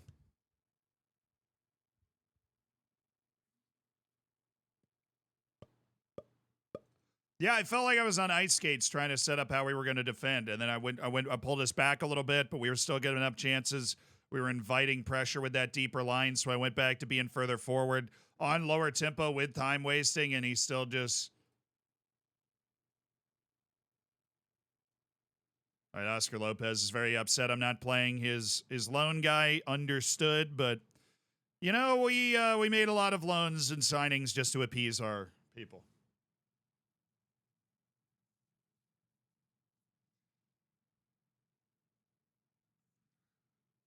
No, we have to win the league, dude. If I don't win the league, I am canned for sure. Maybe not if we do get promoted in second and we're like really close to the title, but I'm pretty sure I'm fired if we don't win the league. I mean, and I don't blame them for that. I don't think that's unreasonable at all. We have to win the league. The resources they've given me relative to the rest of the league, it's got to be a win. Even though there's a huge squad overturn, you know, big old jumbled up squad, like we've got to win. Only option is outrageous success here. And you know what? We just go out and win against Quevilly Rouen. I think we still have a, hold abs for Seydou Touré. We're missing a couple of wings all of a sudden. We do play Mets, third to last match of the season. A matchup with Mets, which right now would be, you know, the 6-pointer for the top of the league. Bad Boys scored a bunch for Saint Etienne. He's been an important part of the season, as he usually is.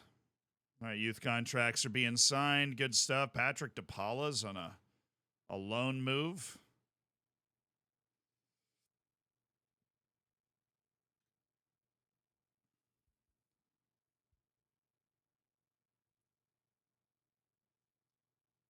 What did I say to the manager of Mallorca? I basically told him the guy wasn't good enough to play. You know, I find that true. All right, youth candidates. I just wanted to make sure we had a goalkeeper in Ayman Sadiki. We do have him, right? Are we just going to give him is that starts November 2020?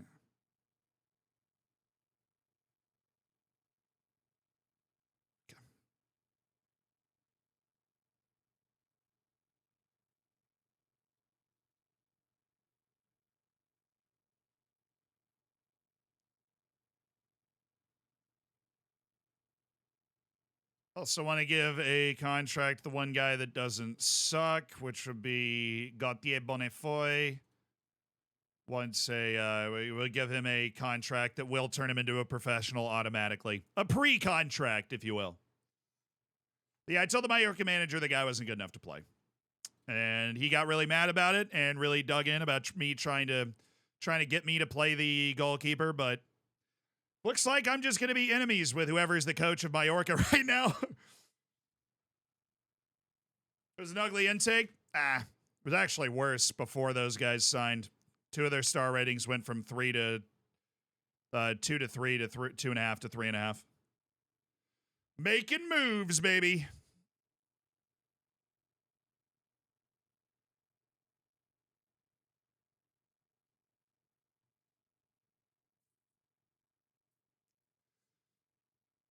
Alvaro, why are you getting worse, Alvaro? You're finally playing, Alvaro. 2 players called up. No place for shelter up. Yeah, wait until we get to the top flight. Then he'll be in the team every time. Oh, sweet.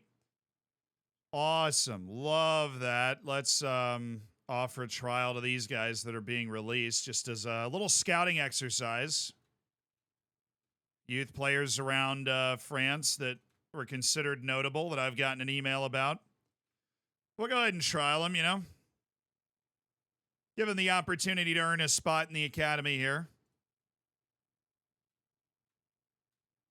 Maybe develop at our B team for a little bit, turn into a valuable player. None of those guys are reprehensibly bad, so we're giving them a chance.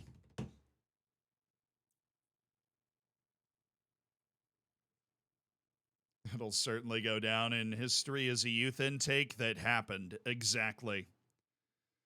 That is a youth intake that happened. So this is a job that offered, this is a team that offered us a job, but we turned it down. Quevilly-Rouen has been purchased by a tycoon. And so they're spending as much money as they can with FFP, but they're still not able to, you know, you can't spend your way to the top like you used to.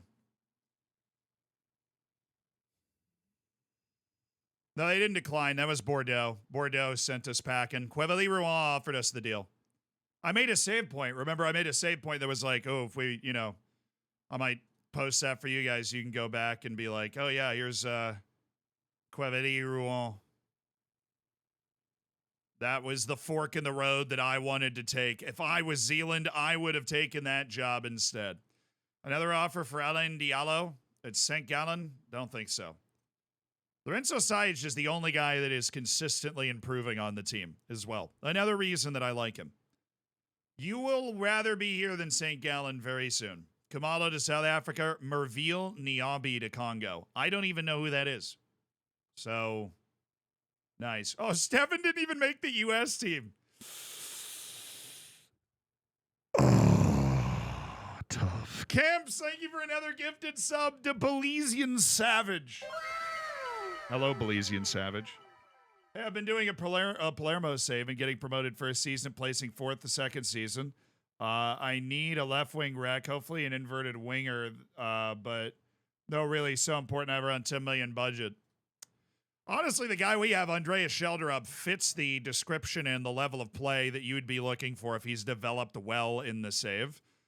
But I don't know if it has.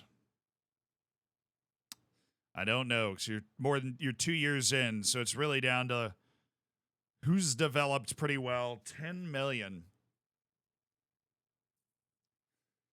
Has Ezekiel Barco, either one, moved to Europe yet? Could be a good shout.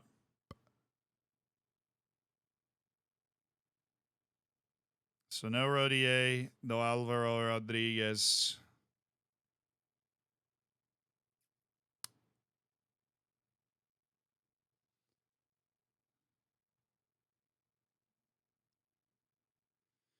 All right, guys, we need, I'm going to get Bravo out. Mario Martin's also been terrible, so I'm not going to do that. What was I'm going to put Scales in. I'm going to take Dane and just move him all the way off the team. And Jacques Secolmier going to be my left back sub here. Mamadou Zane, who am I missing? Our right wing is out. I'm going to start Lalamela Bad Boy today. He gets to start with Lorenzo Sage and Andreas Schelderup, Guesson. We've got options off the bench, should we need them.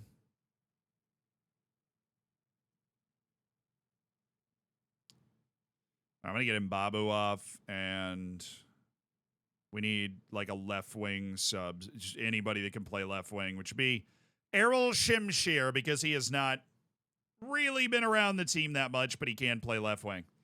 And we're deep, because Shimshir is still a decent player.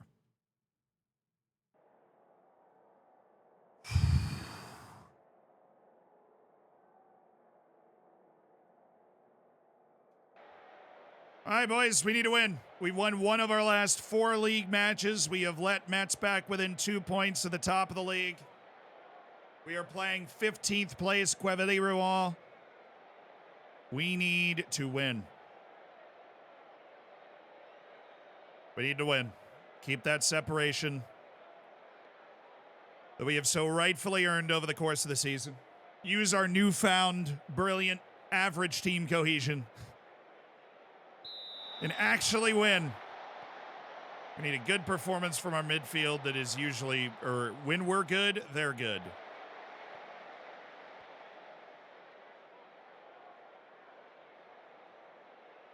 Ref.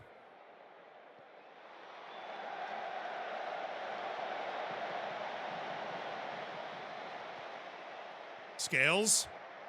Looking nice. Oh, thought he was shooting it. Never mind.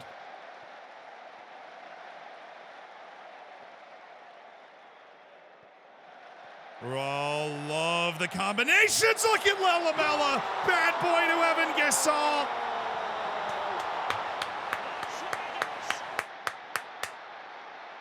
That's the right stuff right there. That is the right stuff. That's the right stuff. That is wonderful. Evan Gasol. Suey. That's the right stuff.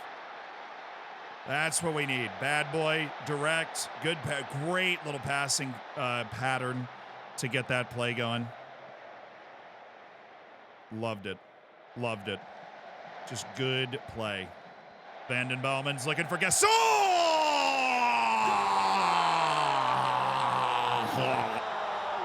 And it's Evan Gasol! Double it and give it to the next person, why don't you? Is that Branko that flipped that bad boy in there? Oh, a little flat-footed saucer. Back post. Evan Gasol grabbing the starting striker role with both hands. The lone player. Thank goodness. Well, we are, this is the type of match I wanted. We're off and running early and looking dominant. All we needed was bad boy in the lineup. Just saying. Just pointing out the obvious here. All we needed was bad boy in the lineup.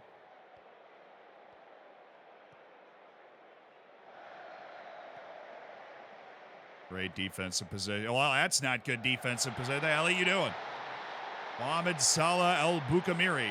Dude's got every letter in the alphabet in there.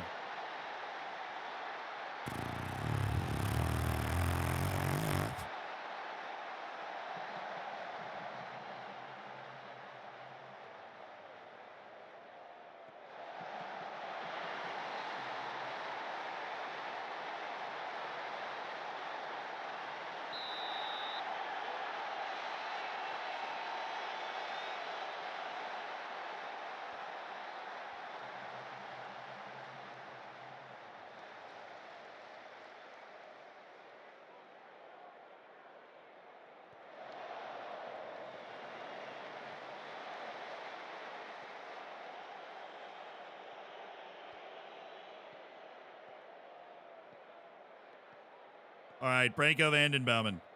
Vanden Bauman. It's Branko. Oh, my goodness, it's Branko! Oh, what a goal! My Branko! Golazo de Vanden Bauman! Goal!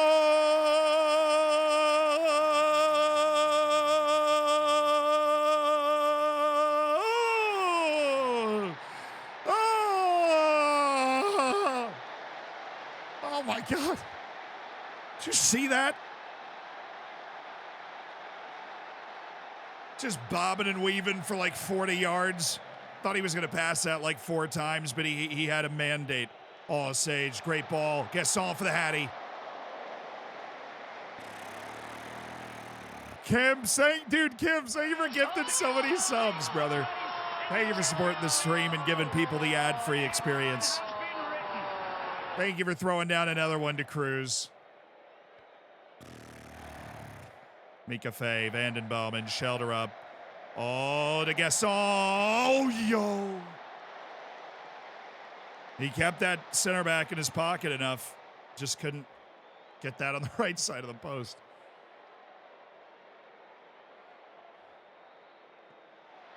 Dumpy Gravy, thank you for the 3 months, my dude. Appreciate you being a part of the Hammers, the elite online gaming community.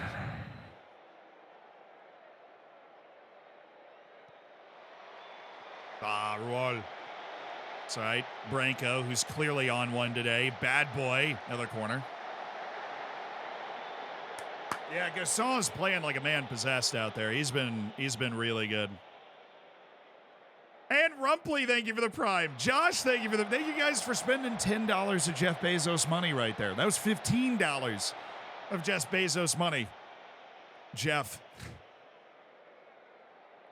Appreciate you supporting the stream. I'll see you in the subsection of the Discord.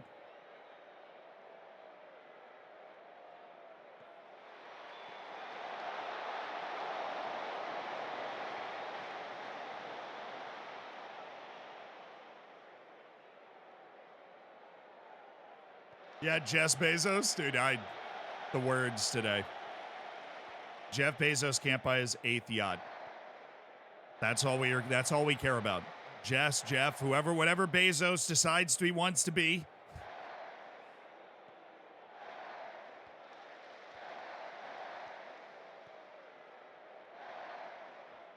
Dude, over here. Zealand yacht win? Never, dude. I just want to make videos.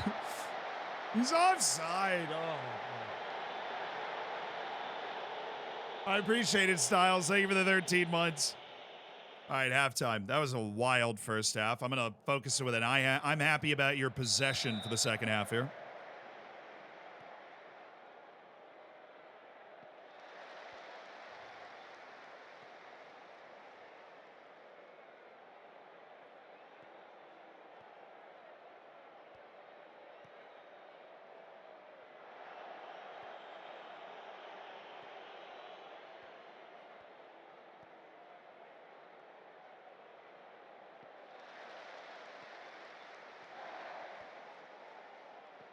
Oh, Scales. Great first touch from Shelley. Oh, nice. Oh, come on. The passing today. We've just passed the ball so well today.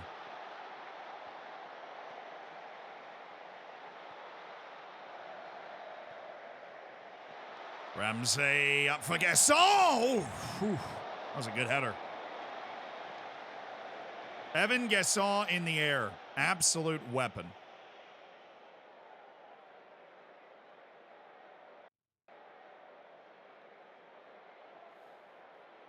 That third goal really settled us down. Happened immediately, and we've won every momentum graph point since. Oh, yo.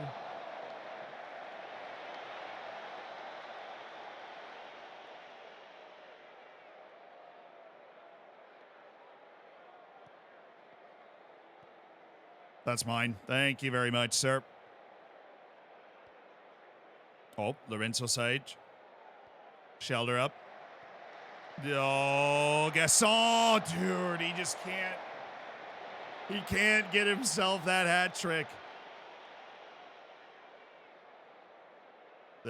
Dominant performance. The dominant performance we wanted, we needed. I know we're not scoring this fourth goal, but we're all over him for it right now.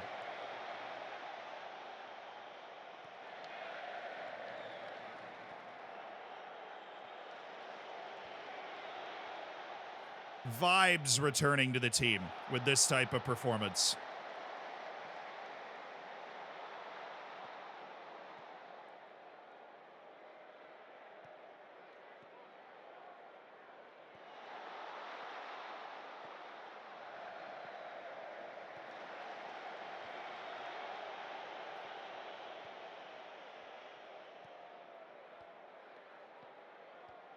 If you're at a dead stop, the guy behind you is sprinting back and you try to outpace him. A bold life decision. Nice work by Rual. Him and this Al Bukamiri guy are really going at it.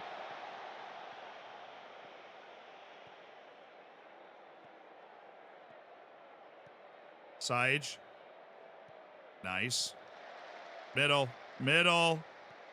Thank you. Sage. Oh, good turn. Good pocket of space. Oh, he just got bullied. That actually wasn't a bad touch. He just got pushed out of the way. Oh, it's Sage. Lorenzo Sage.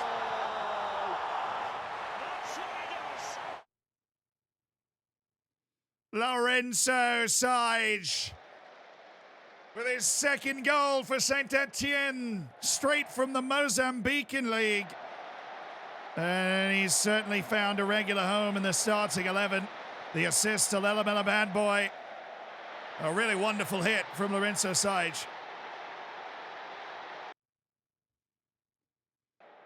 Saint Etienne are playing potentially like champions once again.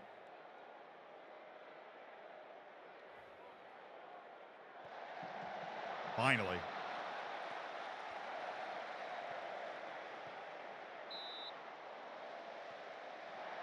He just like spun that into the top corner. That was a really pretty hit.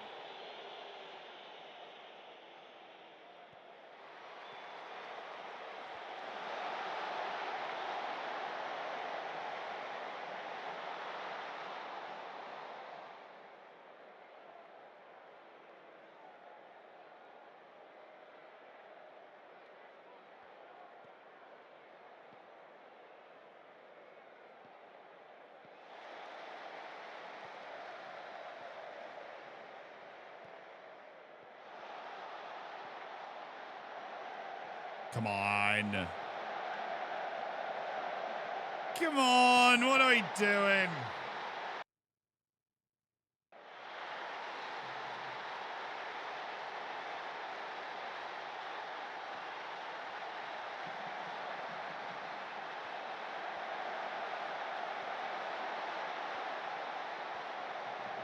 Are you holding hands down here? Like, come on, guys. Get it together. Play actual defense. Find the guy. Man, we've been great in this game, but that one possession was just like a disaster class defensively. Wow, Scales just destroyed that, man. This was incredible. Liam Scales of Ireland. Just, I mean, look at, oh my God.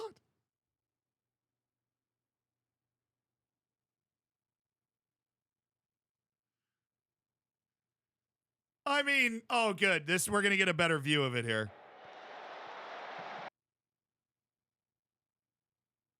That poor defender thought he was going to bring that ball back, and he just pulled it right through. Yo. 5-2. Definitely a bit of a wild match. Disgusting from Scales all around. Gaston gets his hat trick. Wow.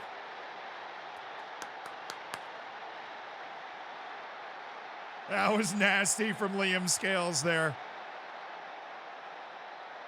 Yeah, he sent him to the showers early. I mean, it's like a minute and a half away. He just sent him to the showers early.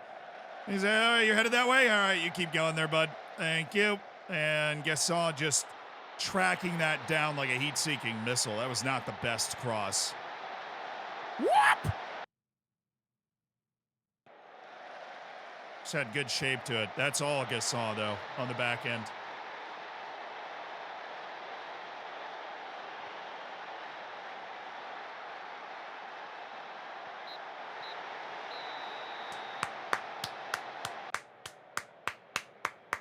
Huge. Absolutely massive win there.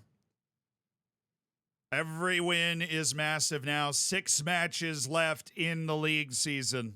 Every win is massive. Definitely a weird game. I think the goal tally was weird, but I'm happy overall with just the way that we played. Mets also ended up with a draw 0-0 at Bordeaux. So we extended our lead at the top of the league to 4 points with the 6 matches left. Dominique Gorse on Twitter over here is proud of Saint Etienne today. I am as well. It's the first time we've looked like us in a little while. First time we've looked like us in a little while. No, Paris FC is not getting relegated.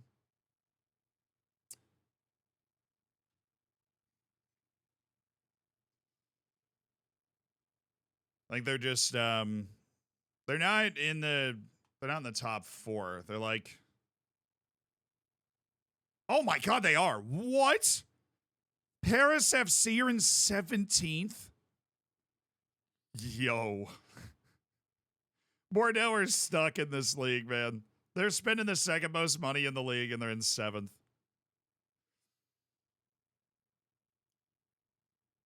Sorry. Mets have been great. Oh, Mika Faye's up for Senegal. Nice. Lorenzo Sage, obviously, for Mozambique. Jacques Secomier is Gabon's starting left back. So, totally get those call-ups, and the international duty has hit. Like the fact that Lorenzo Sage just gets to play even through the international breaks. You know, he gets his experience in. Big believer in Sage's future, because even as our team has gotten a lot better, his potential has not, like, been found out at all. It's still full 5-star. And he's getting comfy. He speaks French now, which is nice. That helps for sure. The old adjustments, the adaptability. And Valenciennes is in 16th. So even though we're on the road, like, we can handle this one.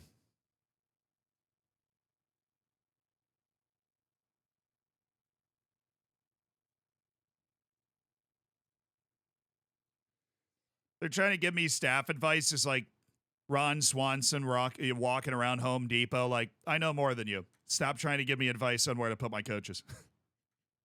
I'm doing it because I don't trust you to do it. That's why I'm doing it. So, yeah, I'm not really taking your advice there. Lullaby bad boy, of course he's getting better. Dude's just dedicated to being the best player he can be. Establish myself in the job. I'm doing well. Hey, Rodier's coming back from an injury. Not stopping him at all.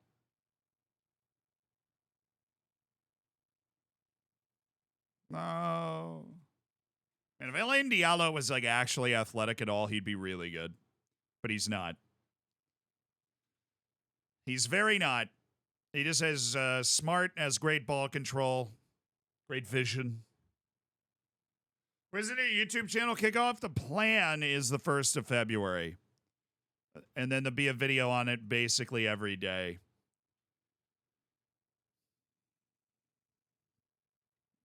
Just talking about what's happening in the world of le football. But in that informal style of the one video that you watched, perhaps.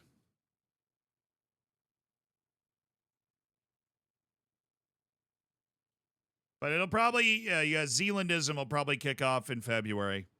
The plan is February 1st.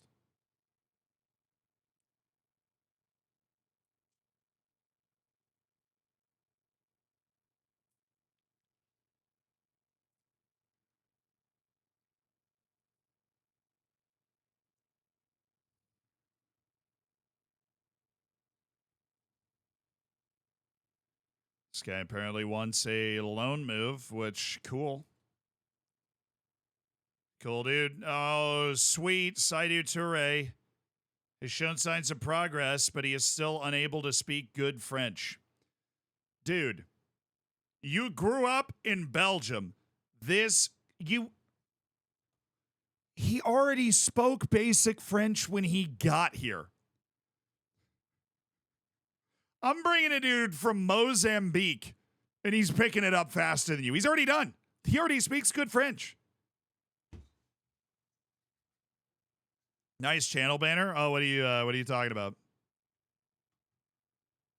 Would it be the new channel, Zealandism? Would it be that? Yeah, I mean, that's pretty like, there's art and then there's that. You know, it's just like a level beyond it in terms of like how to portray, you know, so many different things in one visual image, so much, you know, love and loss and just raw emotional appeal of a YouTube channel banner, which is always the key. Picasso would be jealous. I mean, I don't think Picasso is capable of such creation. In his lifetime, he would not been it's a funny banner though. I like it. Yeah, it'll be a fun channel. If you've ever watched like Mogul Mail, or like if you know like Moist Critical is, just kind of those videos where you can just kind of watch one every day and talking about the latest topic of the day. Very informal, very light editing, just enough to like help illustrate what's being talked about. That's kind of the goal with the new channel. It's something I've wanted to do for a little while, and we finally were able to shift the team around to kind of be able to do it reasonably, and I'm excited. It's going to be a lot of fun for me. Hopefully you guys enjoy it.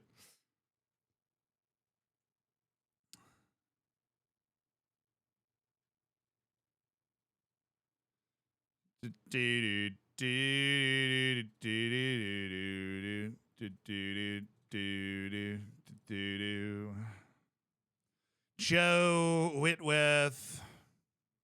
JG Wentworth, 877 cash. No.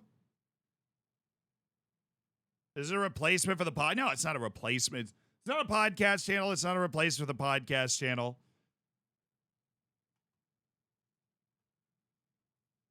It's just, yeah, it's a new channel. Somebody said trash. I don't know what you're talking about. If it's the banner, then you just need to reevaluate your understanding of art. That's all I have to tell you.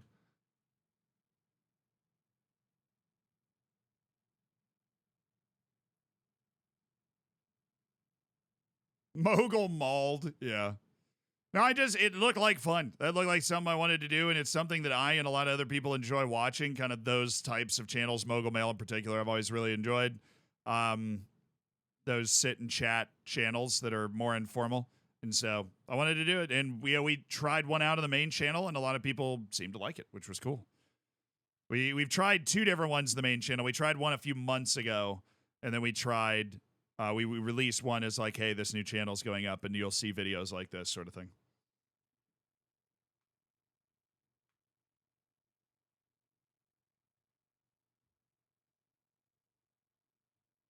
Been fun watching the growth. Unlimited stonks, baby. That's what we're here for. Taking over the world. Just making fun videos. I feel like it's I didn't have a channel that I could like experiment on more, but because we have the main channel and that's like, where we put our big and our best stuff. But I didn't have a channel that I could go into and like kind of mess around and, for lack of a better term, just like post, like just like post something and be like, yeah, all right. If people don't like it, then we learned a lesson, but hopefully people do, So Elvish value is going down as Knockbreda fails, which is pretty on the nose, actually. Eric Schulze. Yeah.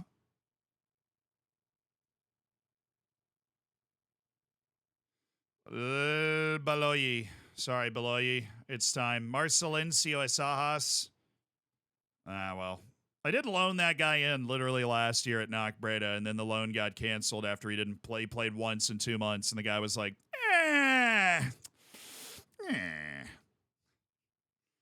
Jordan Minchella. Great passer. Dude's a silk master.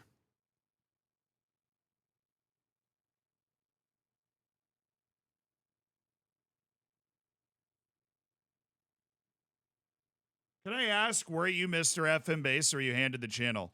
FM Base made their YouTube channel in 2011. They stopped posting on it in 2014 with about 400 subscribers. And then in 2019, I was part of the FM Base stream team back when those were a thing. And they came to the group and they were like, does anybody want to just take over the YouTube channel and like run it? And I was like, sure. I've been reading that in order to grow my stream, I need to make YouTube videos. And I was like, yeah, I'll give it a shot. And my life experience up to that point, for whatever reason, I kind of took to it very quickly, and it went up very quickly from that point.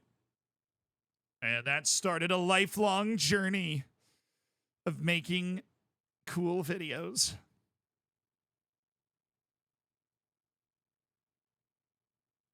But that was how that happened. They just came, like, in the group message. They were like, hey, does anybody want to, like, we feel like we should reboot our YouTube channel as, like, 400 subscribers. Does anybody want to, like, do that? I was like, sure, I'll do it. So I was just the first one to volunteer. Siabonga Balinga. Finally not on our list. We've outgrown one of the Wonder Kids from Orlando Pirates. And then it got around like 70,000 subscribers. FM Base was going through some reshuffling itself, and I just went, hey, I'd love to just change the name of the YouTube channel and kind of get full control of the emails and everything. And they were like, yeah, that makes sense. They're not going to stand in your way. I was like, cool. Thank you. And then it switched over to the Zealand channel. But I was FM base for the first 71,000 subs. It was for FM base. And I literally, at 71,000 subs, changed the name of the channel to Zealand, which felt a little insane to some people at the time. But I wanted to make other stuff that wasn't just about Football Manager. It was the main reason. I felt like you could only make so many Football Manager tutorials before you start repeating yourself. Where's Carly? Oh, I don't know. Carly's busy today, I think.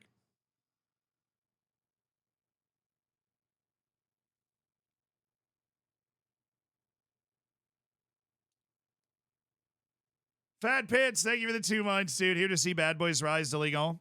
Yeah, and then the streams really shot up super quick at that point. And by the time we were coming out of the pandemic, I'd gone from like I was a freelance play-by-play broadcaster to this is just what I was going to do with my life. Just came out of the other side of that, like ready to rock. Jer, thank you for the 10 months. I appreciate you. Well, of course, Lord Klebenho. Our dear Lord Klebenho. Only the OGs know of Klebenho. The libero before liberos were cool. Ah, Israel Hernandez. El Salvadorian Wonder Kid. Well, we'll just go ahead and keep an eye on you if that's all right. Emmanuel Boateng. As we keep updating all of the guys on our loan list and getting rid of the ones we don't like. Hey, Z, is team fluidity important? If so, what is the optimal to have? Like most things in Football Manager, entirely dependent on the type of players you have on your team. So there's no like optimal team fluidity. The fluidity is not something you affect directly. It's something that is a reaction based off of what instructions you have on your team. So like basically if you set your instructions, I don't even look at fluidity. I set my instructions the way I want them to be, and then it tells me like, well, this is how fluid those instructions are, and I'm like, cool.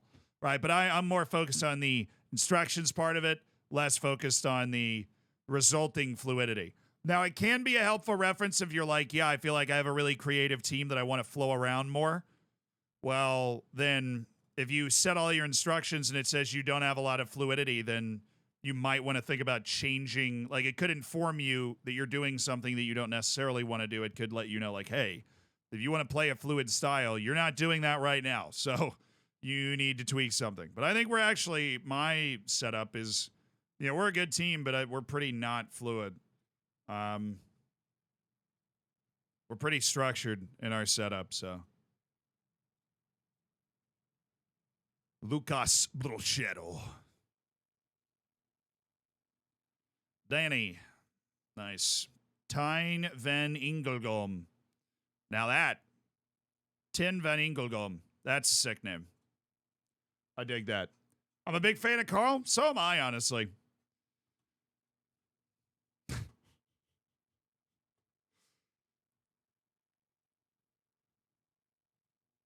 Dude is awesome. So I have a lot of fun with the Football Manager stuff, too.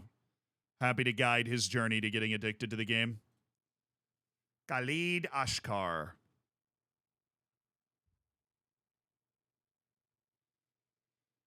Can I see how you set up one of your scouting assignments? One of them or all of them? Go for the gold. I'm not super creative with my scouting assignments. I don't think you're going to go there and like learn something like, yo, no way. Unless you didn't know that you could add extra conditions to the scouting stuff, because that is something that I do, especially when you're looking for like into contract guys. What does Ivan Alves look like with the new GAN? Looks incredibly Cape Verdean.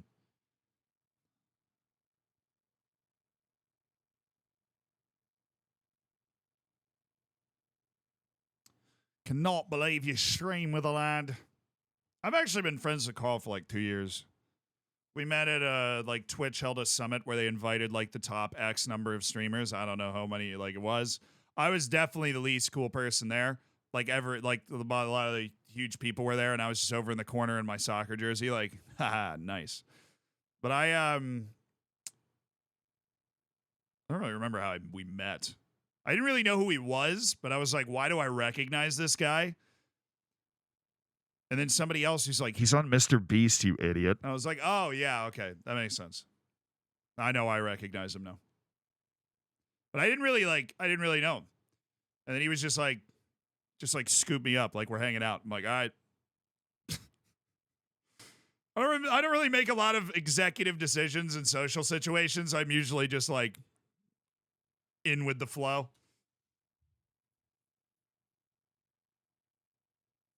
We need to ban this bad boy slander. What's happening? Each new game has been a good marker for growth. I was here for the start of FM21 and hitting 1,000 concurrent viewers was pretty nuts. We're here late on a Friday night, quieter viewing time. Yeah, Fridays are actually the quietest viewing time for Twitch in general, like Friday nights. We're comfortably over that. It's pretty mad change. Yeah, the channel and everything we do grows at a pretty steady rate, like way more steady rate than a lot of other content creators have these huge like boom and bust periods. And all this stuff we do is just always very steady, like just going up. Us introverts, CD. The thing is, I am extroverted. I'm not. I'm a huge, like, I like being alone. You know, like I'll finish a stream just completely social battery drained and then just sit in the dark for 3 hours watching Kitchen Nightmares or something.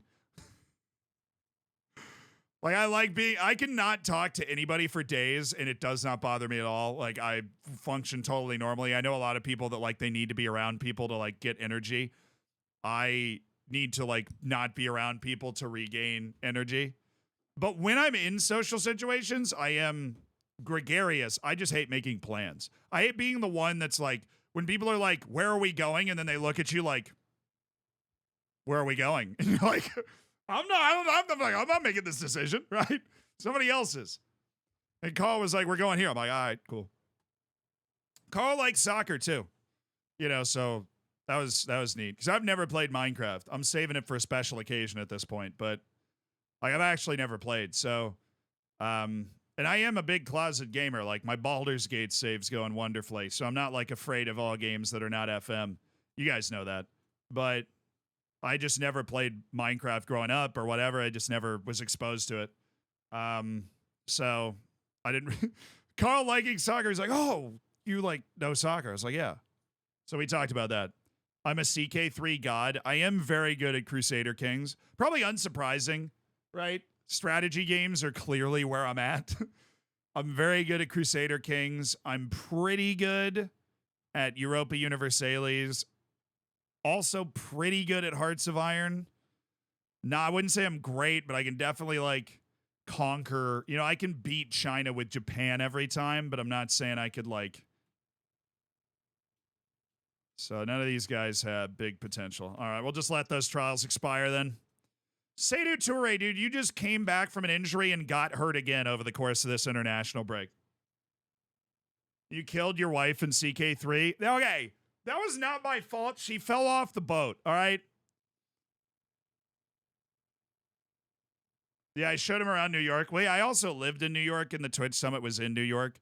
So I showed, it was like Carl, Quackity, Tina Kitten, all good friends, very like all incredibly nice people. It would, and all like, wait, you know, these people are a huge deal. But they were like, you know, I just showed them around New York. They put their suitcases in like my apartment. My roommate, who had no idea who any of them were, was just talking to them and was like, so what do you guys do? And they were like,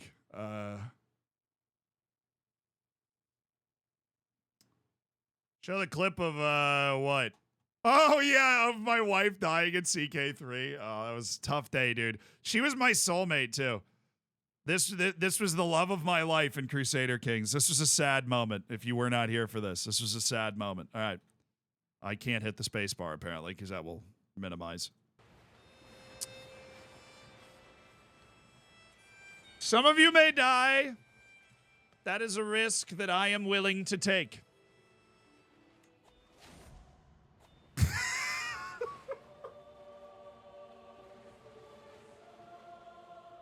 Of all the people on the boat, it was my pregnant soulmate wife.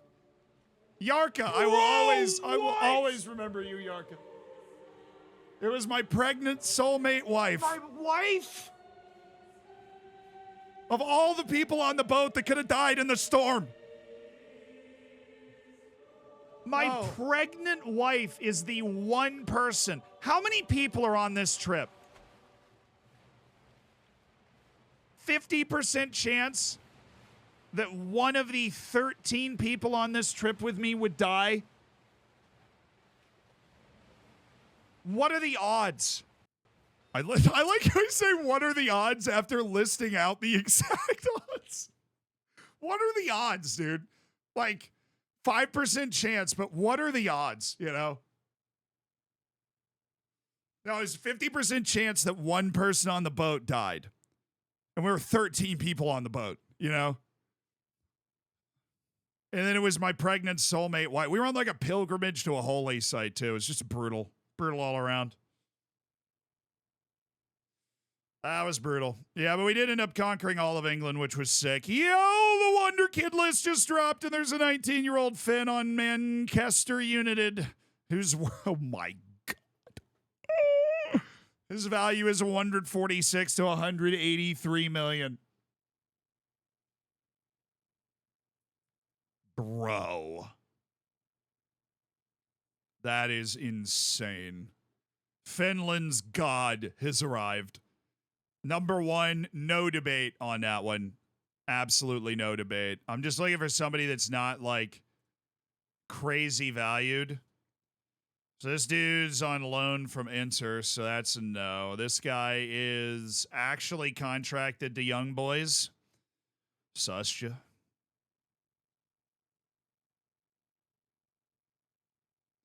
Yo, Kabongo, Lorich Kabongo.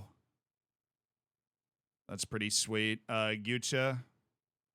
It's AC Milan, but, you know, we'll throw a little scout his way. You know, I'm not going to get it too wild and crazy here, but we'll just check it out. I don't have anybody on this list, so it's clearly not an accurate list. There's no Lelamela bad boy here. Garcia Sanchez, a 17-year-old at Real Madrid there. Dortmund 2's Pavlak. Souza. A couple guys hanging out in Portugal's not a bad thing. Aschnitz.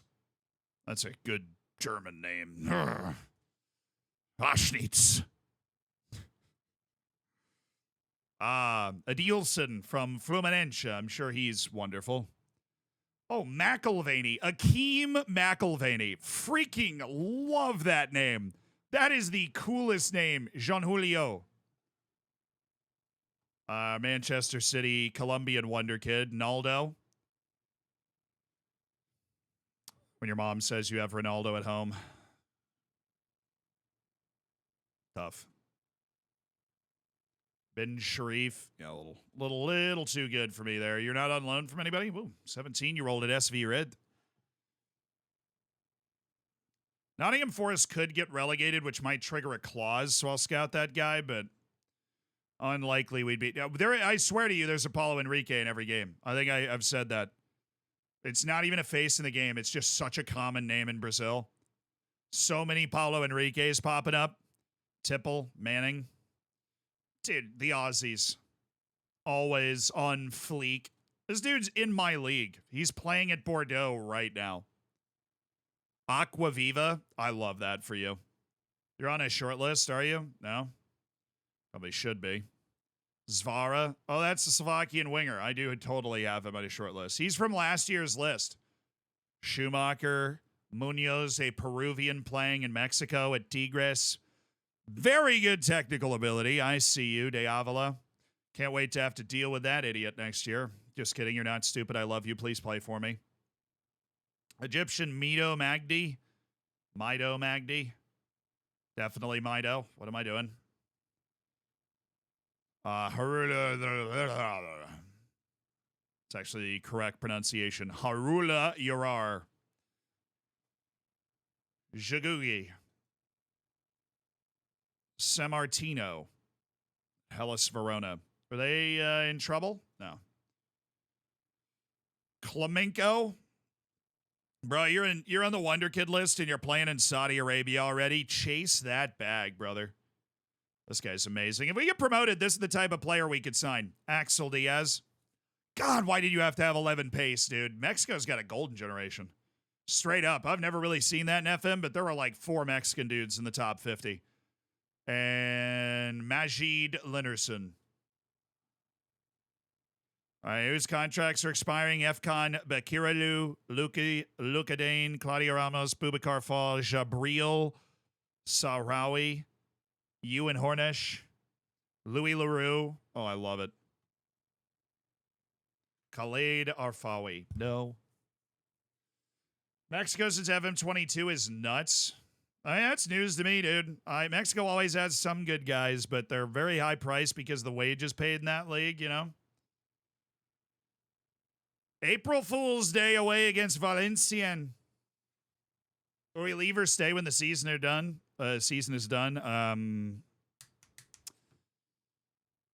We don't know, is the honest truth. I don't think there's going to be a better job for us to get because we will still not have a Continental Pro license as a manager. I think once we get a Continental Pro, we might be able to get one of the big jobs. Like one of the big jobs in the world might be ours if we're able to get a Continental Pro. But we will have a Continental A license next year. Literally will still paying the fine in Ligue 1 for me to be the coach of the team because I will still not have a Continental Pro license. I will have just finished 5 seasons as a head coach after starting with no badges or playing experience. So I don't think there will be a better job for us to get than managing Saint Etienne next year. But if we're able to get a Continental Pro and also deliver the goods in Ligue 1 with like a top half finish, I could see that leading us to a big club job offer, you know? But that's the sort of thing that we will start finding out, chat, on Monday. But thank you guys so much. I'm sorry the stream had to start real late today. But if you were able to make it, you're here now. I really appreciate it. I love you guys. Fist bump. Thank you for all the subs. Jer, for wrapping up the day with the 10 months. I appreciate it. Have a nice day. You too. And we are going to raid somebody, so stick around for that. We're going to go make somebody's day. We're going to try and carry our good vibes on over. But I really did appreciate today. I know it's a bit of a different time, but hopefully if you're in that time zone, Australia, New Zealand, Indonesia, you were able to get in here and hang out when normally you aren't able to. So that's always the bright side of being able to get on at a different time. You know? Let's try and find somebody we haven't rated. Do we get the Clavinho copy pasta? Let's freaking go, dude. A little Klebenho copy pasta. Just a tad. Just a tad of Klebenho. I don't know if there's anybody streaming I've never rated. I found one.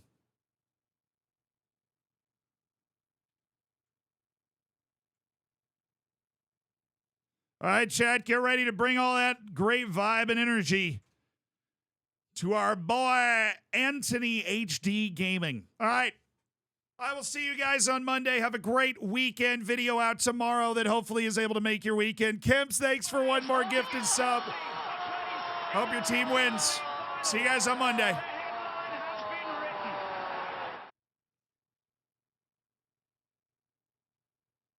Bye-bye.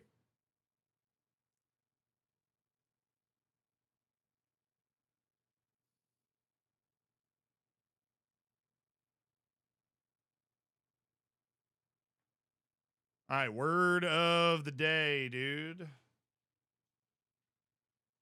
Word of the day is, oh my, lexicographer.